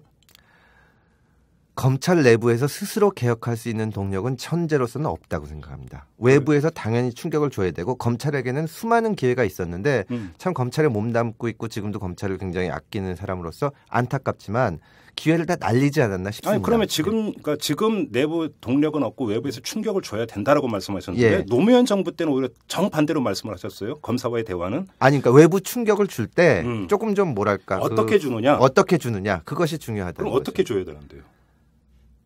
그러니까 예를 들면은 그러니까 뭐라고 제가 구체적으로 검찰 개혁을 나름은 이렇게 훨씬 잘했을 거다 이렇게 말씀드리기는 어렵습니다. 네. 그리고 뭐 노무현 참여정부에서 이것은 대단히 잘못했다 이렇게 말씀드리기는 어려운데 지금 많은 분들이 도대체 왜 검찰이 이렇게 말도 안 되는 짓을 할까? 이거 금방 개혁할 수 있을 텐데 그렇게 쉽지는 않다는 말씀을 드리는 겁니다. 그래요. 예.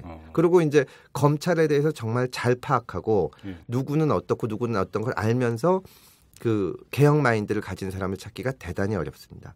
그러니까 참여정부에서 강금실 장관님이 이제 법무장관으로 오셨는데 그랬죠. 굉장히 훌륭하시고 능력도 있으시고 개혁 마인드가 있으신 분이지만 그분을 이렇게 보좌를 해가지고 검찰의 내부 사정을 알고 정교하게 수술을 해줄 만한 사람을 많이 찾지는 못하신 것 같습니다. 내응할 사람이 없었다. 예, 그거를 정확하게 찾아내려면 네. 검찰에 대해서도 단순히 니네가 틀린 거 하고 우리가 하는 것이 맞다. 옳고 틀은 것의 문제가 아니라 방법론적인 성찰이 좀 있어야 되지 않나. 그 연구가 좀 필요합니다. 근데 이게 참 아다르고 어다르고 백지 한 장 차이인 게 예.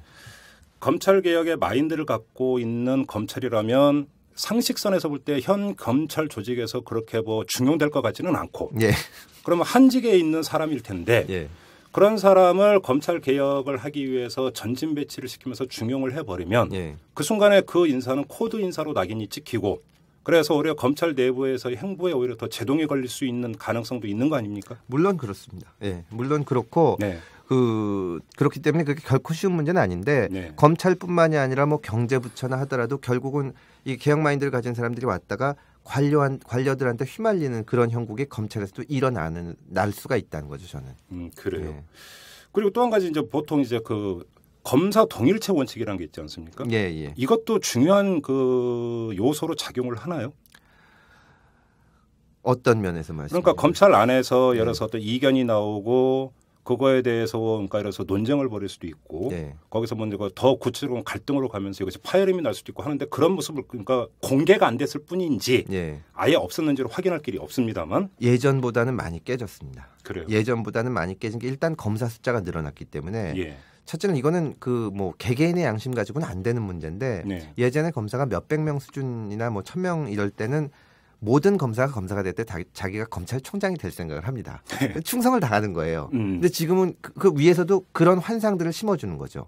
열심히 해라. 말 잘 들어라. 근데 지금은 그럴 수 있는 숫자를 넘어섰기 때문에 네. 이제 그리고 다양한 검사들이 들어와서 그게 많이 바뀐 겁니다. 근데 주요 포스트에서는 아직도 관리가 되고 네. 근데 그러니까 어떻게 보면은 예전에는 전체 검사가 하나의 동일체였는데 지금은 요즘 책들도 나오고 있지만 한 20%의 검사와 나머지 80%의 검사가 정서가 다릅니다. 정서가 다르다? 예. 어떻게 다른데? 그러니까 예전처럼 말하자면 정치 검사도 있고 검찰 조직만 생각하고 위에서 하는 말 듣고 무조건 따르고 하는 것이 20%고 네. 나머지 80%는 좀 그것과는 그런 정서에선 떠나 있죠. 근데 하지만 또 20%가 주요 보직이나 이런 걸 다 차지하고 주요 사건을 하니까 쉽게 얘기하면 나머지 80%는 별로 그러니까 극단적으로 얘기하면 출세 희망이 없다고 할까 그런 상황입니다. 그래요. 예. 관련해서 과거 이제 PD 수첩 사건과 관련해서 검찰이 수사를 할 때 예. 그때 부장검사였던 걸로 제가 기억을 하는데 사표를 던졌습니다. 예. 그죠? 예. 검찰 수사 방향 이건 아니다 하면서 사표를 던졌어요. 예. 임수빈 부장이 그랬죠. 그렇죠. 예. 그다음에 얼마 전에 백혜령 검사 같은 경우도 PD 수첩과 수사를 보고 충격을 받았다면서 또 사표를 던졌습니다. 예. 왜 안에서 싸우지를 못하고 밖으로 뛰쳐나가야만 되는 겁니까? 어떤 문제가 있는 겁니까 내부에? 일단은 이 정권 들어서 중요한 사건 수사를 한 검사들 보면 많지 않습니다. 그러니까 이 말하는 검사들이라는 게 들어오면은 큰 사건 하고 싶고 뭐 나쁘게 얘기하면 이름도 내고 싶고 하는데 그런데 갈 기회가 줄어드는 겁니다. 네. 열심히 말을 잘 듣고 경쟁을 해도 거기 가기 어려운데 내부에서 이런 식으로 해서 되겠냐 검찰 되면 그러면 변방을 도는 거니까 그게 굉장히 어렵고 그러다 보면은 어느 조직에서나 그렇지만 온갖 종류의 그 말하자면 이 왕따가 따르죠. 네. 능력이 없다거나 괜히 불평만 한다거나 이러니까 어려운 겁니다. 그래도 그렇기 때문에 안에서 하기가 쉽지 않고 네. 제가 아까 말씀드린 것처럼 검찰이 내부적으로 개혁하기가 이제는 기회를 놓쳤지 않나 하는 생각이 드는 것이 그런 목소리를 들을 만한 사람들이 위에서 들으려는 자세가 안 돼 있습니다. 그래요. 아까 말씀드린 것처럼 청와대에서 어떤 정보를 주느냐 우리가 안 하면은 국정원이나 정찰에서 한다 이런 마인드를 위에서 갖고 있다는 것은 이미 완전히 다 틀린 거거든요. 밑에서 하는 얘기를 안 듣는 겁니다. 네. 그러니까 밑에서도 하기가 어렵죠. 그래요. 관련해서 이제 우리법 연구회라고 있습니다. 판사들의 모임이. 예. 이제 보수 언론 같은 경우는 우리법 연구에 대해서 이제 이 색깔론을 앞서서 이제 덧칠을 하지만 예. 이 판사들 모임에서 그래도 건강한 판사들이 이제 법리 공부도 하고 예. 또 그때 어떤 중요한 입장도 밝히고 이러고 있습니다. 예. 판사들 안에서도 그런 우리법 연구회 같은 조직이 생기고 모이고 하는데 왜 검찰 안에서 이런 조직이 안 생길까요? 일단은 그런 걸 못 만들어냈기 때문에 검찰이 지금 이 모양 이 꼴이 되고 욕을 먹는 거고 예.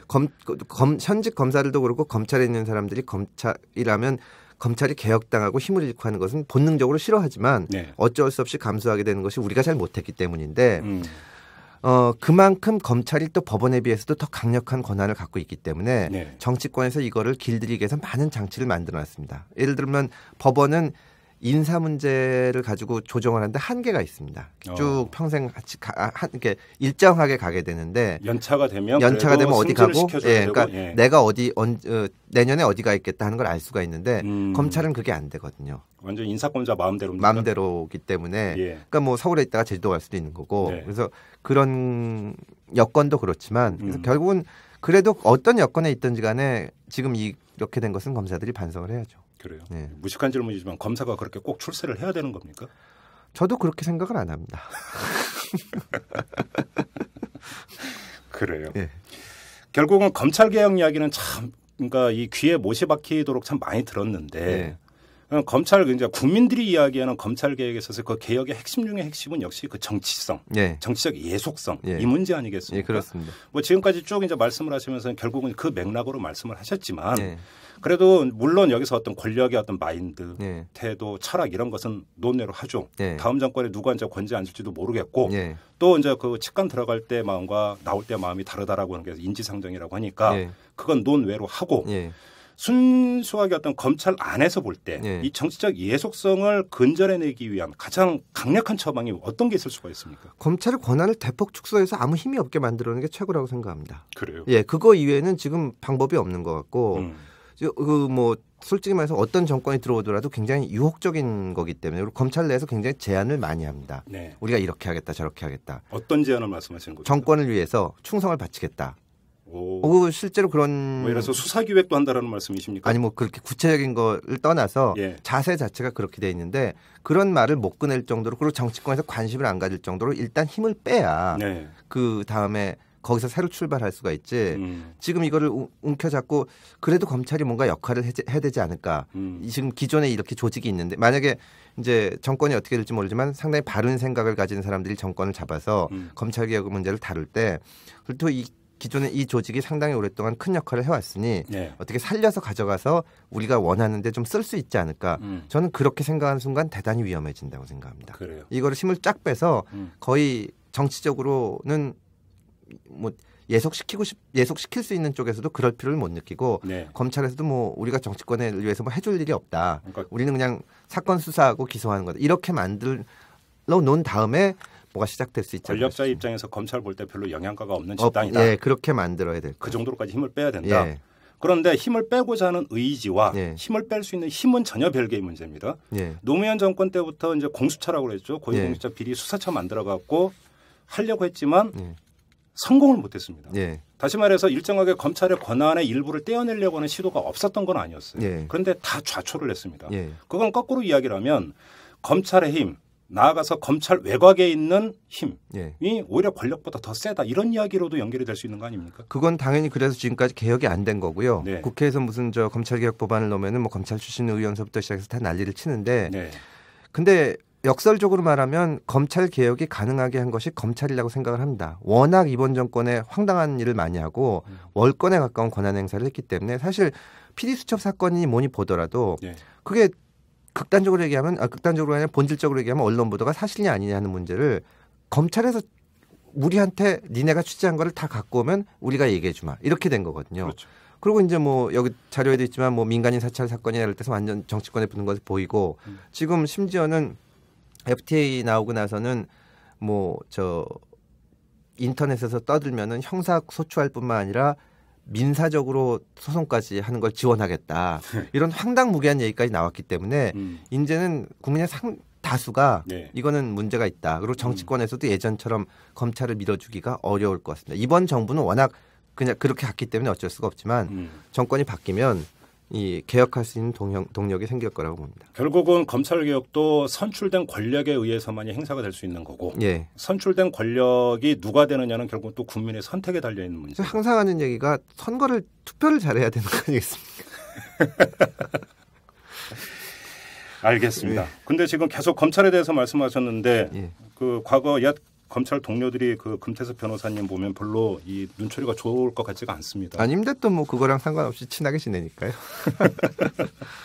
그런데 그러니까 아까 이제 20대 80이라고 말씀을 하셨는데 네. 그 80%의 검사들 예. 그러니까 말 그대로 엘리트 코스를 밟고 있지 않은 그런 검사들. 예. 그래도 그러니까 지금 그러니까 말씀하셨던 금태섭 변호사님의 어떤 처방 예. 이런 것에 대해서 공감을 하는 분위기는 있습니까? 근데 글쎄요. 뭐 그렇게 그런 종류의 개혁이 이루어질지에 대해서 어떻게 생각하실지는 모르지만 네. 지금 일부 정치 검사들의 문제점에 대해서는 많이 인식을 하고 있습니다. 그래요. 예.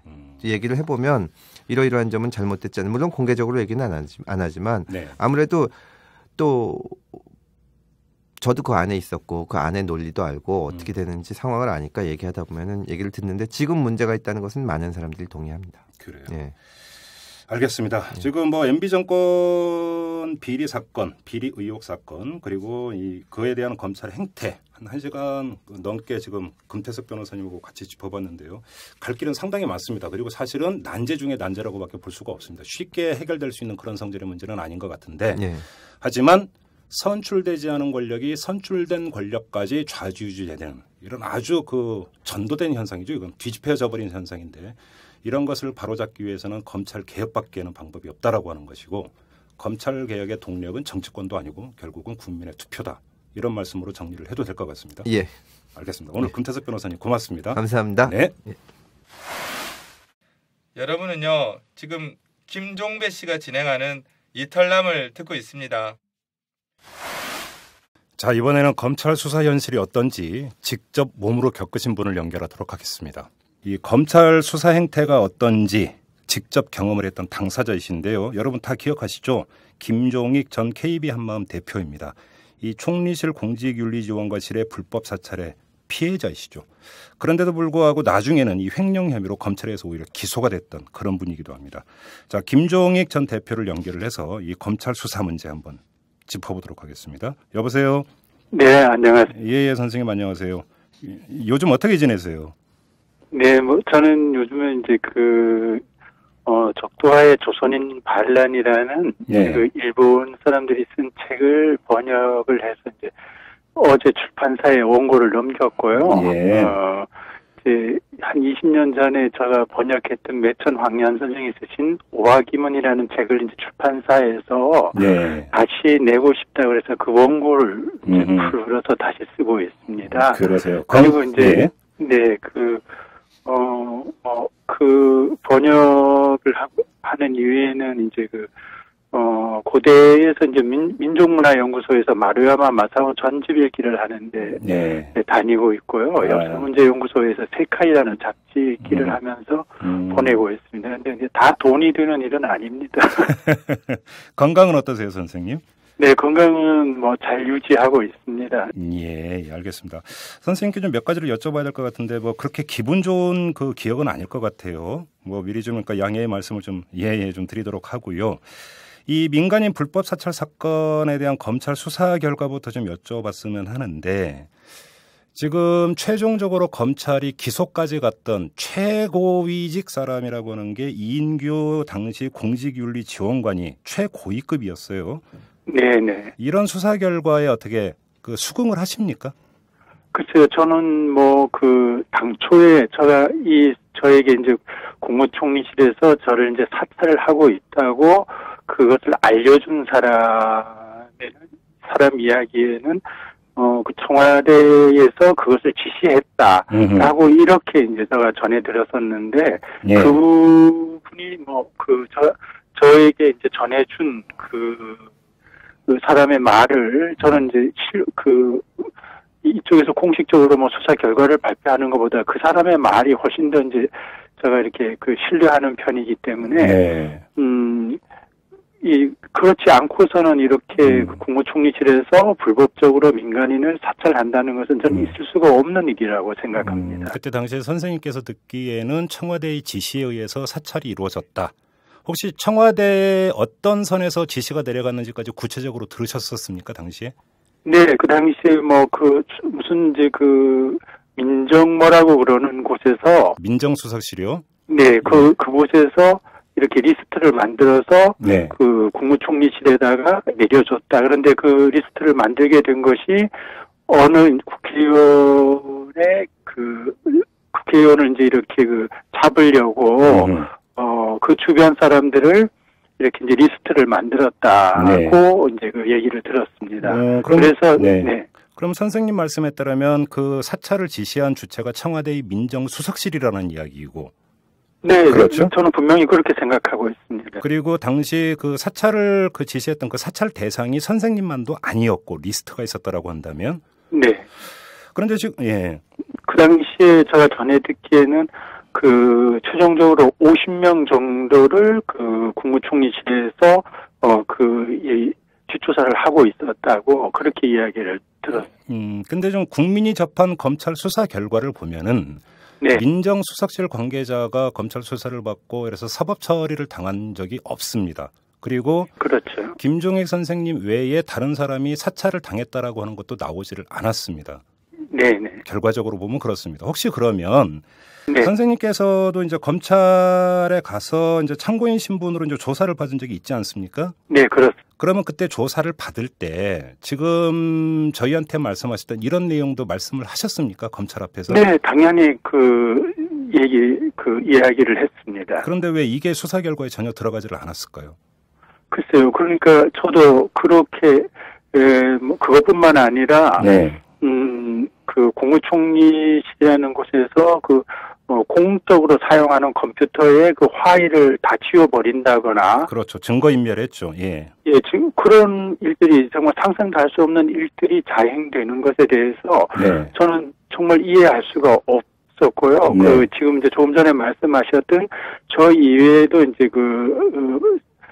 다른 사람들도 있었다 이런 내용은 나중에 네. 그렇게 해서 조사받았던 네. 사람들이 실제로 이제 자기도 그렇게 조사를 받았는데 네. 자기는 사찰을 당했는데 자기는 이제 자기를 지니고 있는 어떤 이제 저쪽에서 쥐고 있는 어떤 문제점 같은 이런 것 때문에 그것을 얘기할 수가 없다. 그러니까 그냥 받았다는 사찰을 자기도 당했다는 것은 말할 수 있지만 그것을 공개적으로 이렇게 문제 제기는 할 수 없었다. 이런 얘기는 몇 사람에게 전해 들었습니다. 그러니까 사찰은 당했지만 네. 사찰 내용에 프라이버시나 이런 게 연결이 되어 있기 때문에 내가 공개적으로 나서서 내가 사찰을 당했노라 이렇게 이야기는 못하겠다.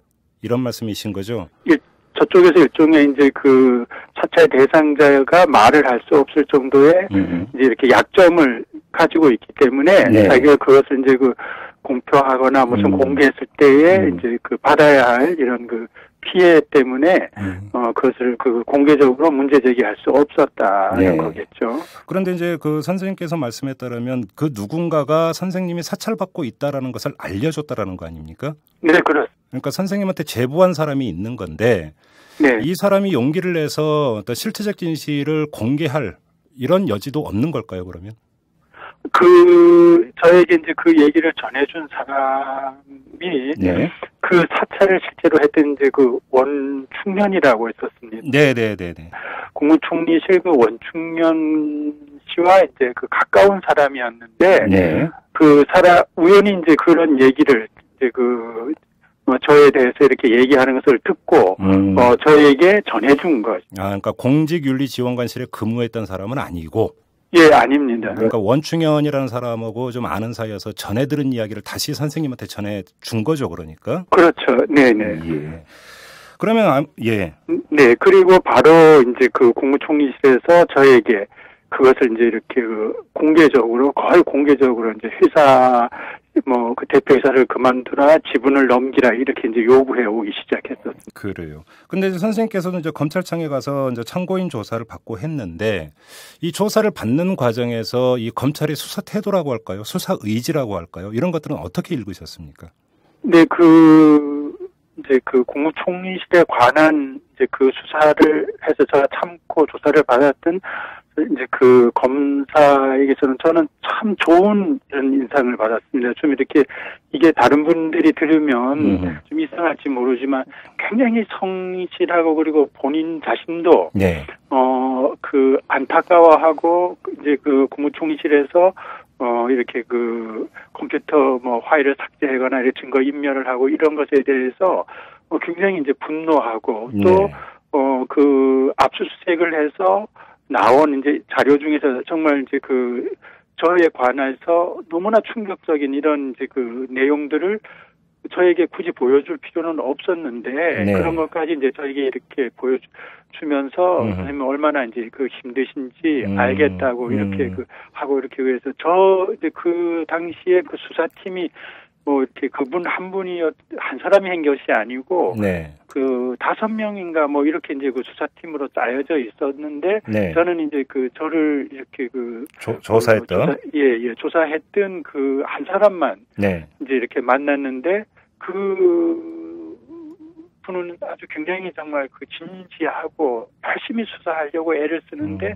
그러한 일들이 계속 이제 그 수사를 제대로 하려고 하는 이런 자기 의지와는 상관없는 어떤 것들이 자꾸 개입해서 좌절하는 것 같은 이런 느낌을 제가 많이 받았습니다. 그러면 담당 검사는 수사 의지도 있었고 수사 진정성도 있었는데, 네네. 다른 요인 때문에 결국은 이게 용두사미 수사로 끝나버렸다, 이런 말씀이신데. 네, 저는 그렇게 생각합니다. 그러면 선생님이 알고 계시는 범위에서 그 다른 요인이라고 하는 것이 무엇이라고 생각을 하십니까?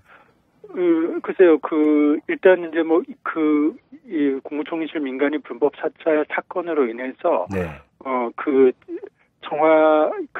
이명박 정부가 결정적으로 이렇게 아주 뭐라고 그럴까요? 도덕적인 이런 상처를 입게 되었지 않습니까? 네네. 그런 그것을 이제 감추기 위해서 저를 향해서 이제 이렇게 정말 레드 퍼지 같은 그런 행위를 서슴없이 이제 한나라당 같은 당직자들이 하고 이렇게 했었는데, 그 이면에는 저는 그것이 청와대와 분명하게 이제 이렇게 연결돼 있고, 네. 이렇게 하기 때문에 검찰로서도 그것을 제대로 이렇게 파헤쳐서 할 수가 없는 이런 그것이 아니었나, 저는 그렇게 생각을 하고 있습니다. 잠깐만요. 선생님 말씀을 듣다 보니까 지금 하나 확인할 게 있는데요. 네. 선생님께서 참고인 신분으로 이제 검찰에 가서 조사를 받은 날짜가 7월 7일이었습니다. 기억하십니까? 네, 7월 7일입니다. 처음 갔던 날이요. 2010년 7월 7일에 이제 참고인 조사를 받으셨는데, 네. 그때 담당 검사가 예 중에 하나로 이제 증거가 인멸된 사실을 선생님께 알려주면서 되게 이제 안타까워했고 이랬다라고 말씀을 하셨거든요. 그거는 그날 당일에 그랬다는 것보다 이제 그게 아마 진행되는 그런 이제 그런 일이 일어나고 난 후에 이제 저희는데 그런 그 이야기를 했었고요. 또 이제 본인도 그런 이렇게 검찰에서 압수수색인가요? 그거를 굉장히 좀 며칠 늦추어서 했었지 않습니까? 맞아요. 7월 9일. 네. 제가 여쭤보려고 했던 게 바로 그건데. 네. 검찰이 공직윤리지원관실을 압수수색한 게 선생님과 참고인 조사 이틀 뒤인 7월 9일이었거든요. 네, 그렇죠, 말입니다. 예. 그래서 그런 제가 참고인으로 출두를 하고 이러기까지의 시간, 그 다음에 하고 나서도 한참 시간이 지나는, 그래서 저는 그 기간에, 네. 이미 그 자료에 이렇게 물타기라든가 내부적으로 이것을 어떻게 할 것인가 이런 것들이 자기 그 내부에서 정해지고 나서야 비로소 그 압수수색이 이루어졌다고 저는 생각을 합니다. 혹시 근거를 갖고 계신 말씀이십니까? 그거는? 그거는 너무 명백하지 않습니까? 정황이? 그 당시에, 그 민간인 사찰 때문에 정말 온 언론이 보도를 하고 이렇게 하고 있는 도중에 압수수색을 하지 않고 그렇죠. 피해 당사자인 참고인까지 검찰에 출두를 해서 그것을 하는데에도 며칠 있다가 그제서야 압수수색을 한다는 것이, 그거는 수사 상식상으로도 상식에 맞지가 않죠, 저죠. 네. 예.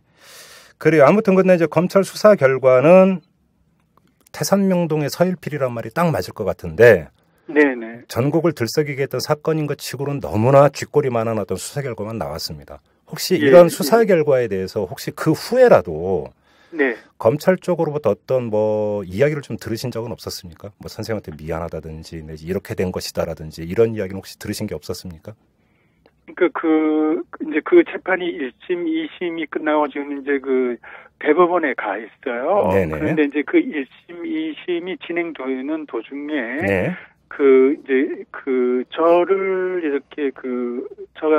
저를 조사했던, 참고인 조사를 했던 그 검사분께서 계속 이제 그 재판장에 검찰 측에서 이제 나오셔서 이제 그거를 하셨어요. 그런데 이제 그 후에 이제 그분이 그런 말씀을 하시더라고요. 자기가 너무 외로웠다고, 그 재판 중에서.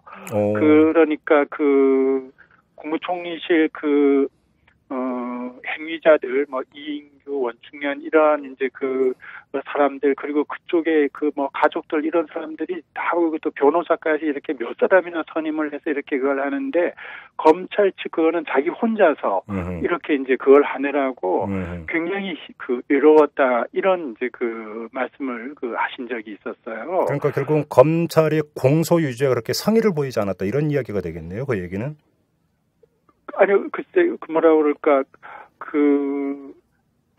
검찰이라는 전체 조직에서 이 국민적인 그리고 뜨거운 이제 관심을 가지고 있는 사건을 다루는 데 있어서 그렇게 적극적이지 않았고 검사 한 사람만이 그렇게 정말 열의를 가졌고 하려고 이렇게 했던 것이 아닌가, 저는 그렇게 생각합니다. 결국은 선생님께서는 애당초부터 검찰은 별로 수사 의지가 없었다, 이렇게 보시는 거네요, 그러니까? 네, 그거는 왜 그렇게 생각하는가 하면, 이제 처음에 이 사건이 이제 경찰에서는 무혐의였어요. 그런데 이제 담당자를 바꾸어서 이제 이른바 쥐코 동영상이라는 것을 제가 제 블로그에 올린 것이 대통령을 명예훼손 시켰다, 이렇게 해서 이제 검찰로 이첩을 했는데, 저는 사실 그 당시에 검찰로 이첩됐을 때 굉장히 기대를 했습니다.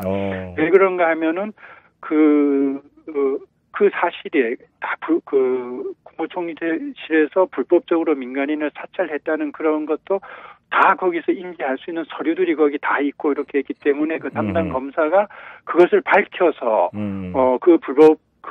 국무총리실의 불법적인 사실뿐만 아니라 저에게 씌워진 이제 이런 잘못된 그것도 다 이렇게 해결할 것이라는 굉장히 기대가 컸었어요.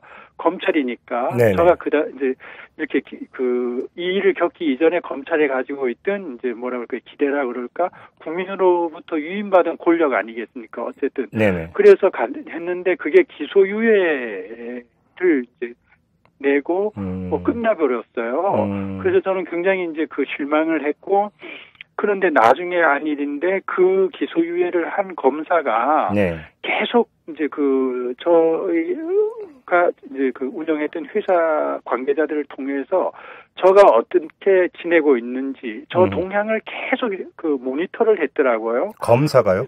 예. 그러니까 그 기소유예를 한 그 검사도 자기가 기소유예를 한 이 사건이 얼마나 그 폭발적인 이런 그것을 안고 있는지를 충분히 알고 있었다고 저는 생각합니다.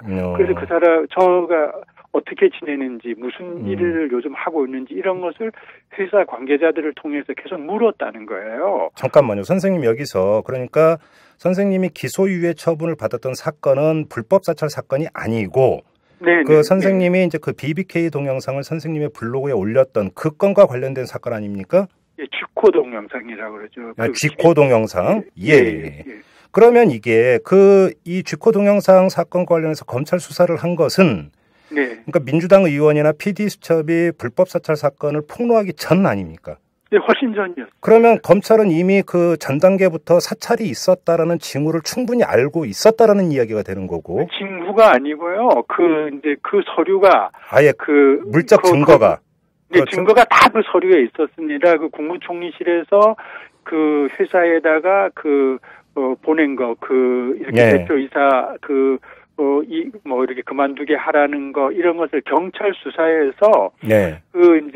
다 나왔거든요. 다 그 진술이 그 서류에 다 들어가 있습니다. 심지어 제가 일본으로 이렇게 망명 형태로 가 있을 때에, 네. 새로 이제 제가 이렇게 선임해서 대표이사로 앉힌 사람이 저에게 빨리 직분 이전을 해달라. 그렇지 않으면 국무총리실에서 국세청을 동원해서 회사 세무감사를 한다. 뭐 이런 그래서 제가 답신을 했던 메일 이런 것이 그 서류에 다 있어요. 그러면 네. 검찰이 뭐 민주당 의원이 폭로하고 말 것도 없고 PD수첩이 네. 방영하고 말 것도 없고 훨씬 그 전부터 선생님에 대한 사찰이 있었다는 사실을 입증하는 자료까지 갖고 있었는데도 불구하고 네, 갖고 있었습니다. 사찰 네. 사건에 대해서는 전혀 수사를 하지 않았다는 거잖아요. 네, 안 했던 거죠. 그러면서 혹시 이제 그 다음 그럼에도 불구하고 검사는 또 계속 선생님의 동향을 예의주시하고 있었다는 이야기고. 그렇죠.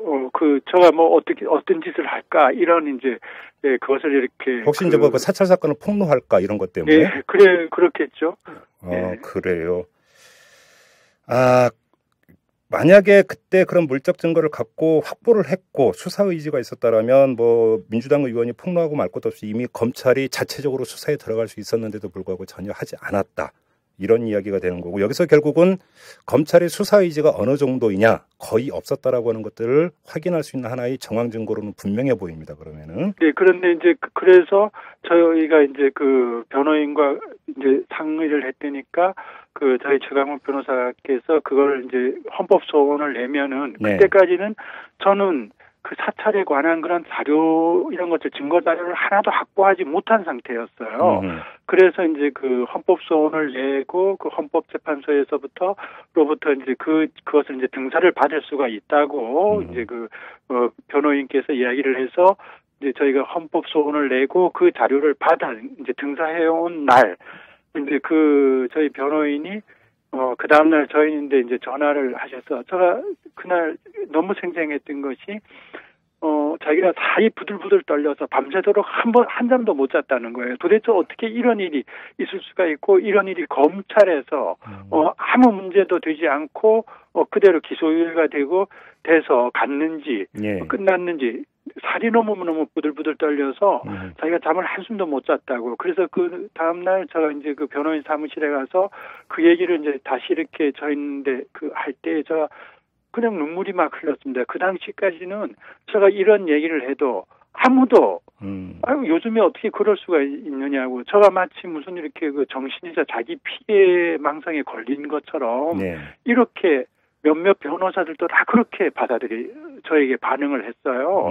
그랬는데 이제 이 사건을 맡은 최강욱 변호사께서 그것을 진지하게 저 이야기를 듣고 그리고 이제 그렇게 절차를 취해서 그 증거를 이제 모든 이제 서류를 받은 거죠. 그렇게 해서 그 서류가 결국은 저희가 민주당 국회의원들에게 보내주어서 그 사람들이 이제 그걸 한 것이지 그 사람들이 자체적으로 무슨 정보를 얻어서 폭로하거나 이런 것이 아니었습니다. 지금 선생님께서 말씀하시는 내용은 많이 알려지지는 않은 내용이기 때문에 다시 한 번만 정리를 하고 넘어가도록 하겠습니다. 그러니까 선생님 말씀에 따르면 네. 그 민간인 불법 사찰 사건이 불거진 게 2010년 6월 21일이었습니다. 그때 신건, 네네. 이성남 두 민주당 의원이 국회에서 이걸 폭로하면서 이제 세상에 드러난 것 아니겠습니까? 그렇죠. 네. 근데 그 훨씬 이전에 이 선생님이 그 선생님의 블로그에 쥐코 동영상을 올린 사건과 관련해서 수사를 받는 과정에서 선생님이 이제 그 자료를 이제 쭉 제출을 했는데 네. 이 제출된 자료 중에는 그 선생님이 사찰을 당했음을 입증하는 자료도 포함이 되어 있었다.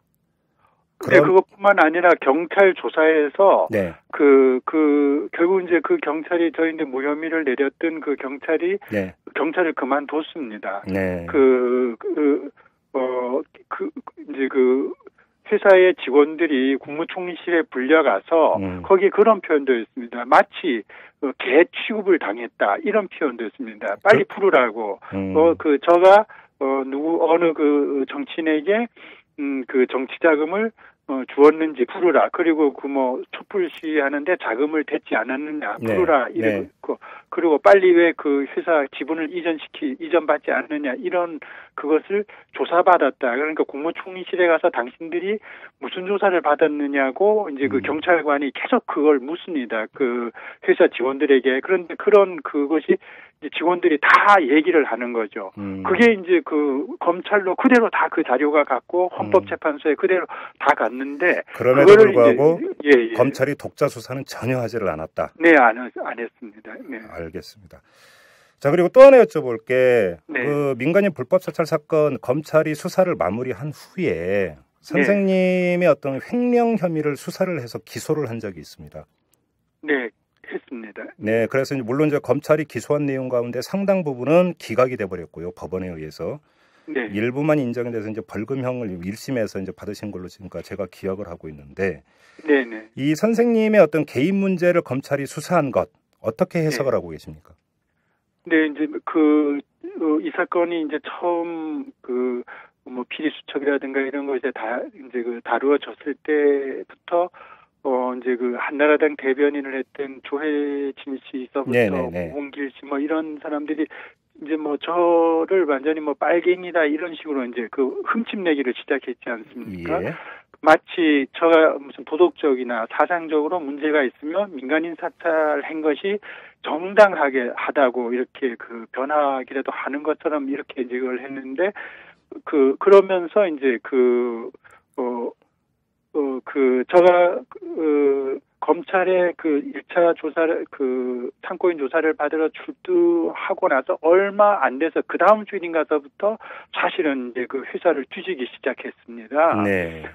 그렇게 해서 계속 회사 사람들 그리고 주변의 사람들 심지어 어느 정도였는가 하면은 제가 회사에서 일을 하면서 이제 거래 관계 때문에 이제 그 상조금을 이렇게 보냈던 사람들 50몇 명을 일일이 김종익으로부터 5만 원을 받았어요, 10만 원을 받았어요. 이렇게까지 조사를 다 했습니다. 그러니까 저는 그것을 통해서 민간인 사찰이 저 경제적인 어떤 이런 그것을 다 뺏어갔다면 그 횡령 사건이라고 그 검찰에서 조사한 그것은 사회적 관계가 다 파탄이 나버렸어요.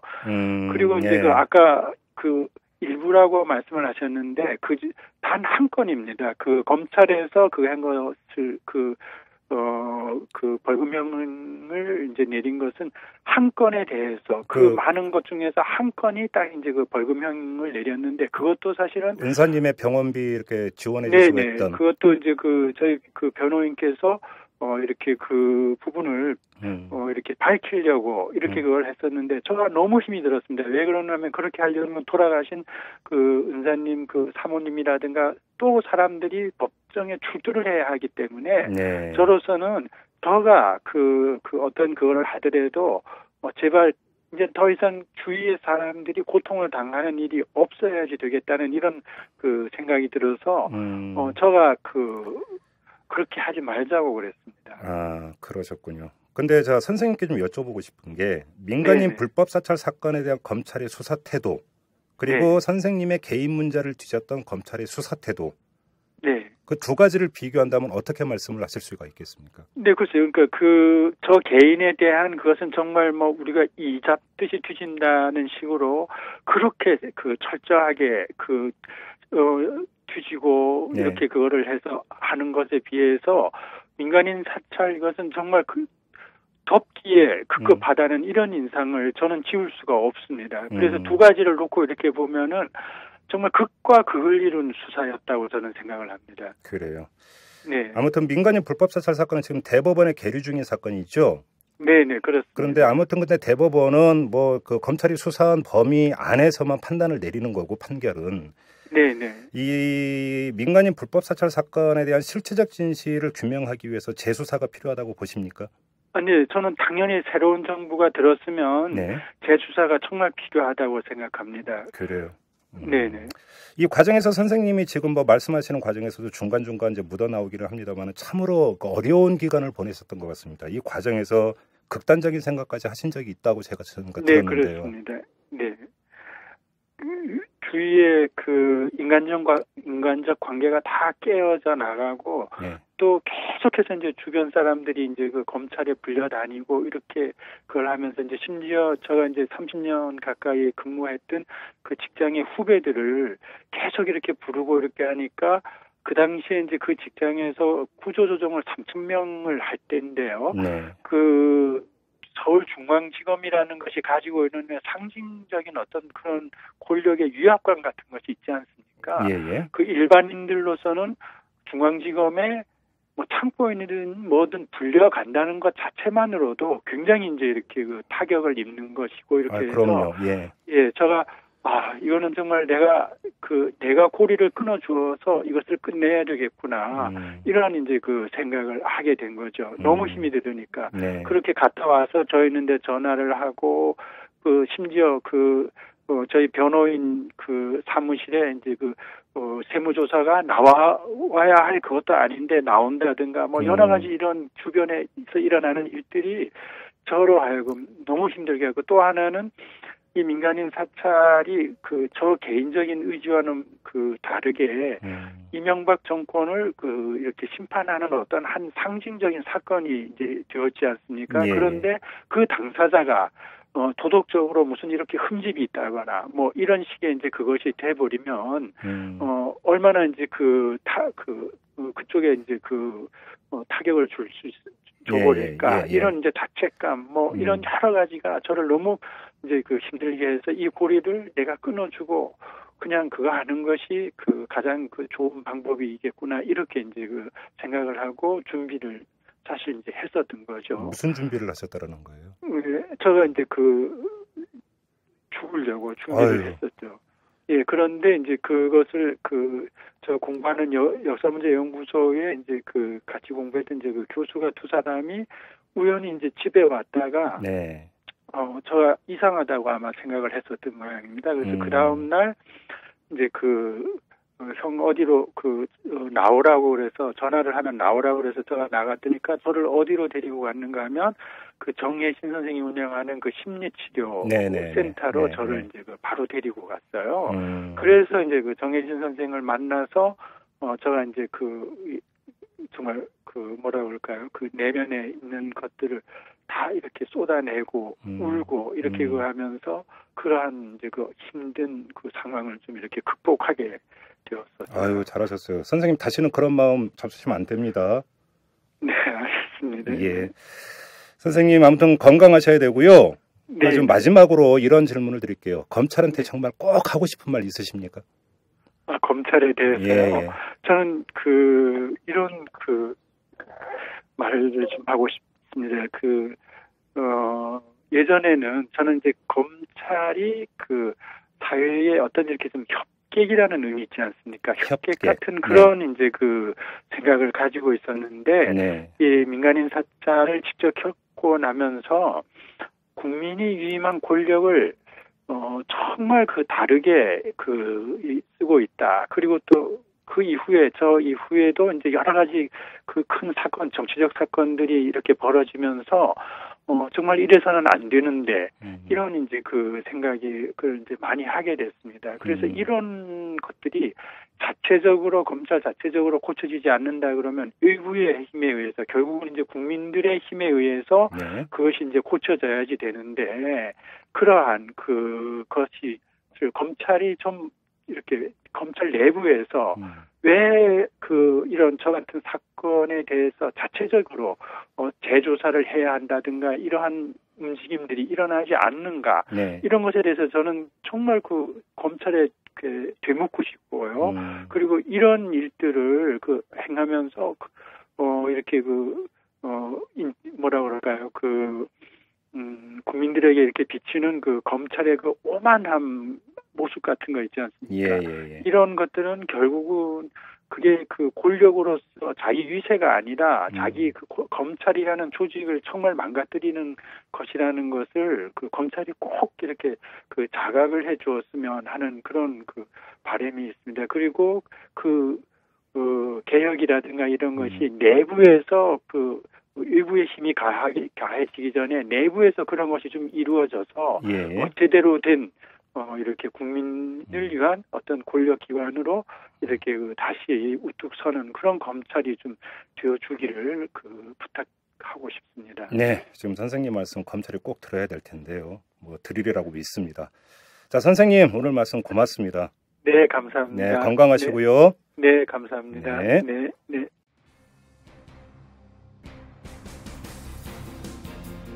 한때 검찰을 협객으로 생각했다라는 김종익 씨의 말이 아주 진하게 남아오는데요. 지금의 검찰 모습은 협객의 의협심과는 거리가 멀기 때문일 겁니다. 이 검찰은 예방 백신이어야 합니다. 이 사회를 썩게 만드는 요인을 미리 제거할 의무가 검찰에게 있겠죠. 하지만 지금의 검찰 모습은 반창고에 가깝습니다. 실효는 하지 않고 환부만 가리는 반창고 말이죠. 이 검찰개혁의 당위를 재삼 확인하면서 이만 마치도록 하겠습니다. 지금까지 이탈남 김종배였습니다.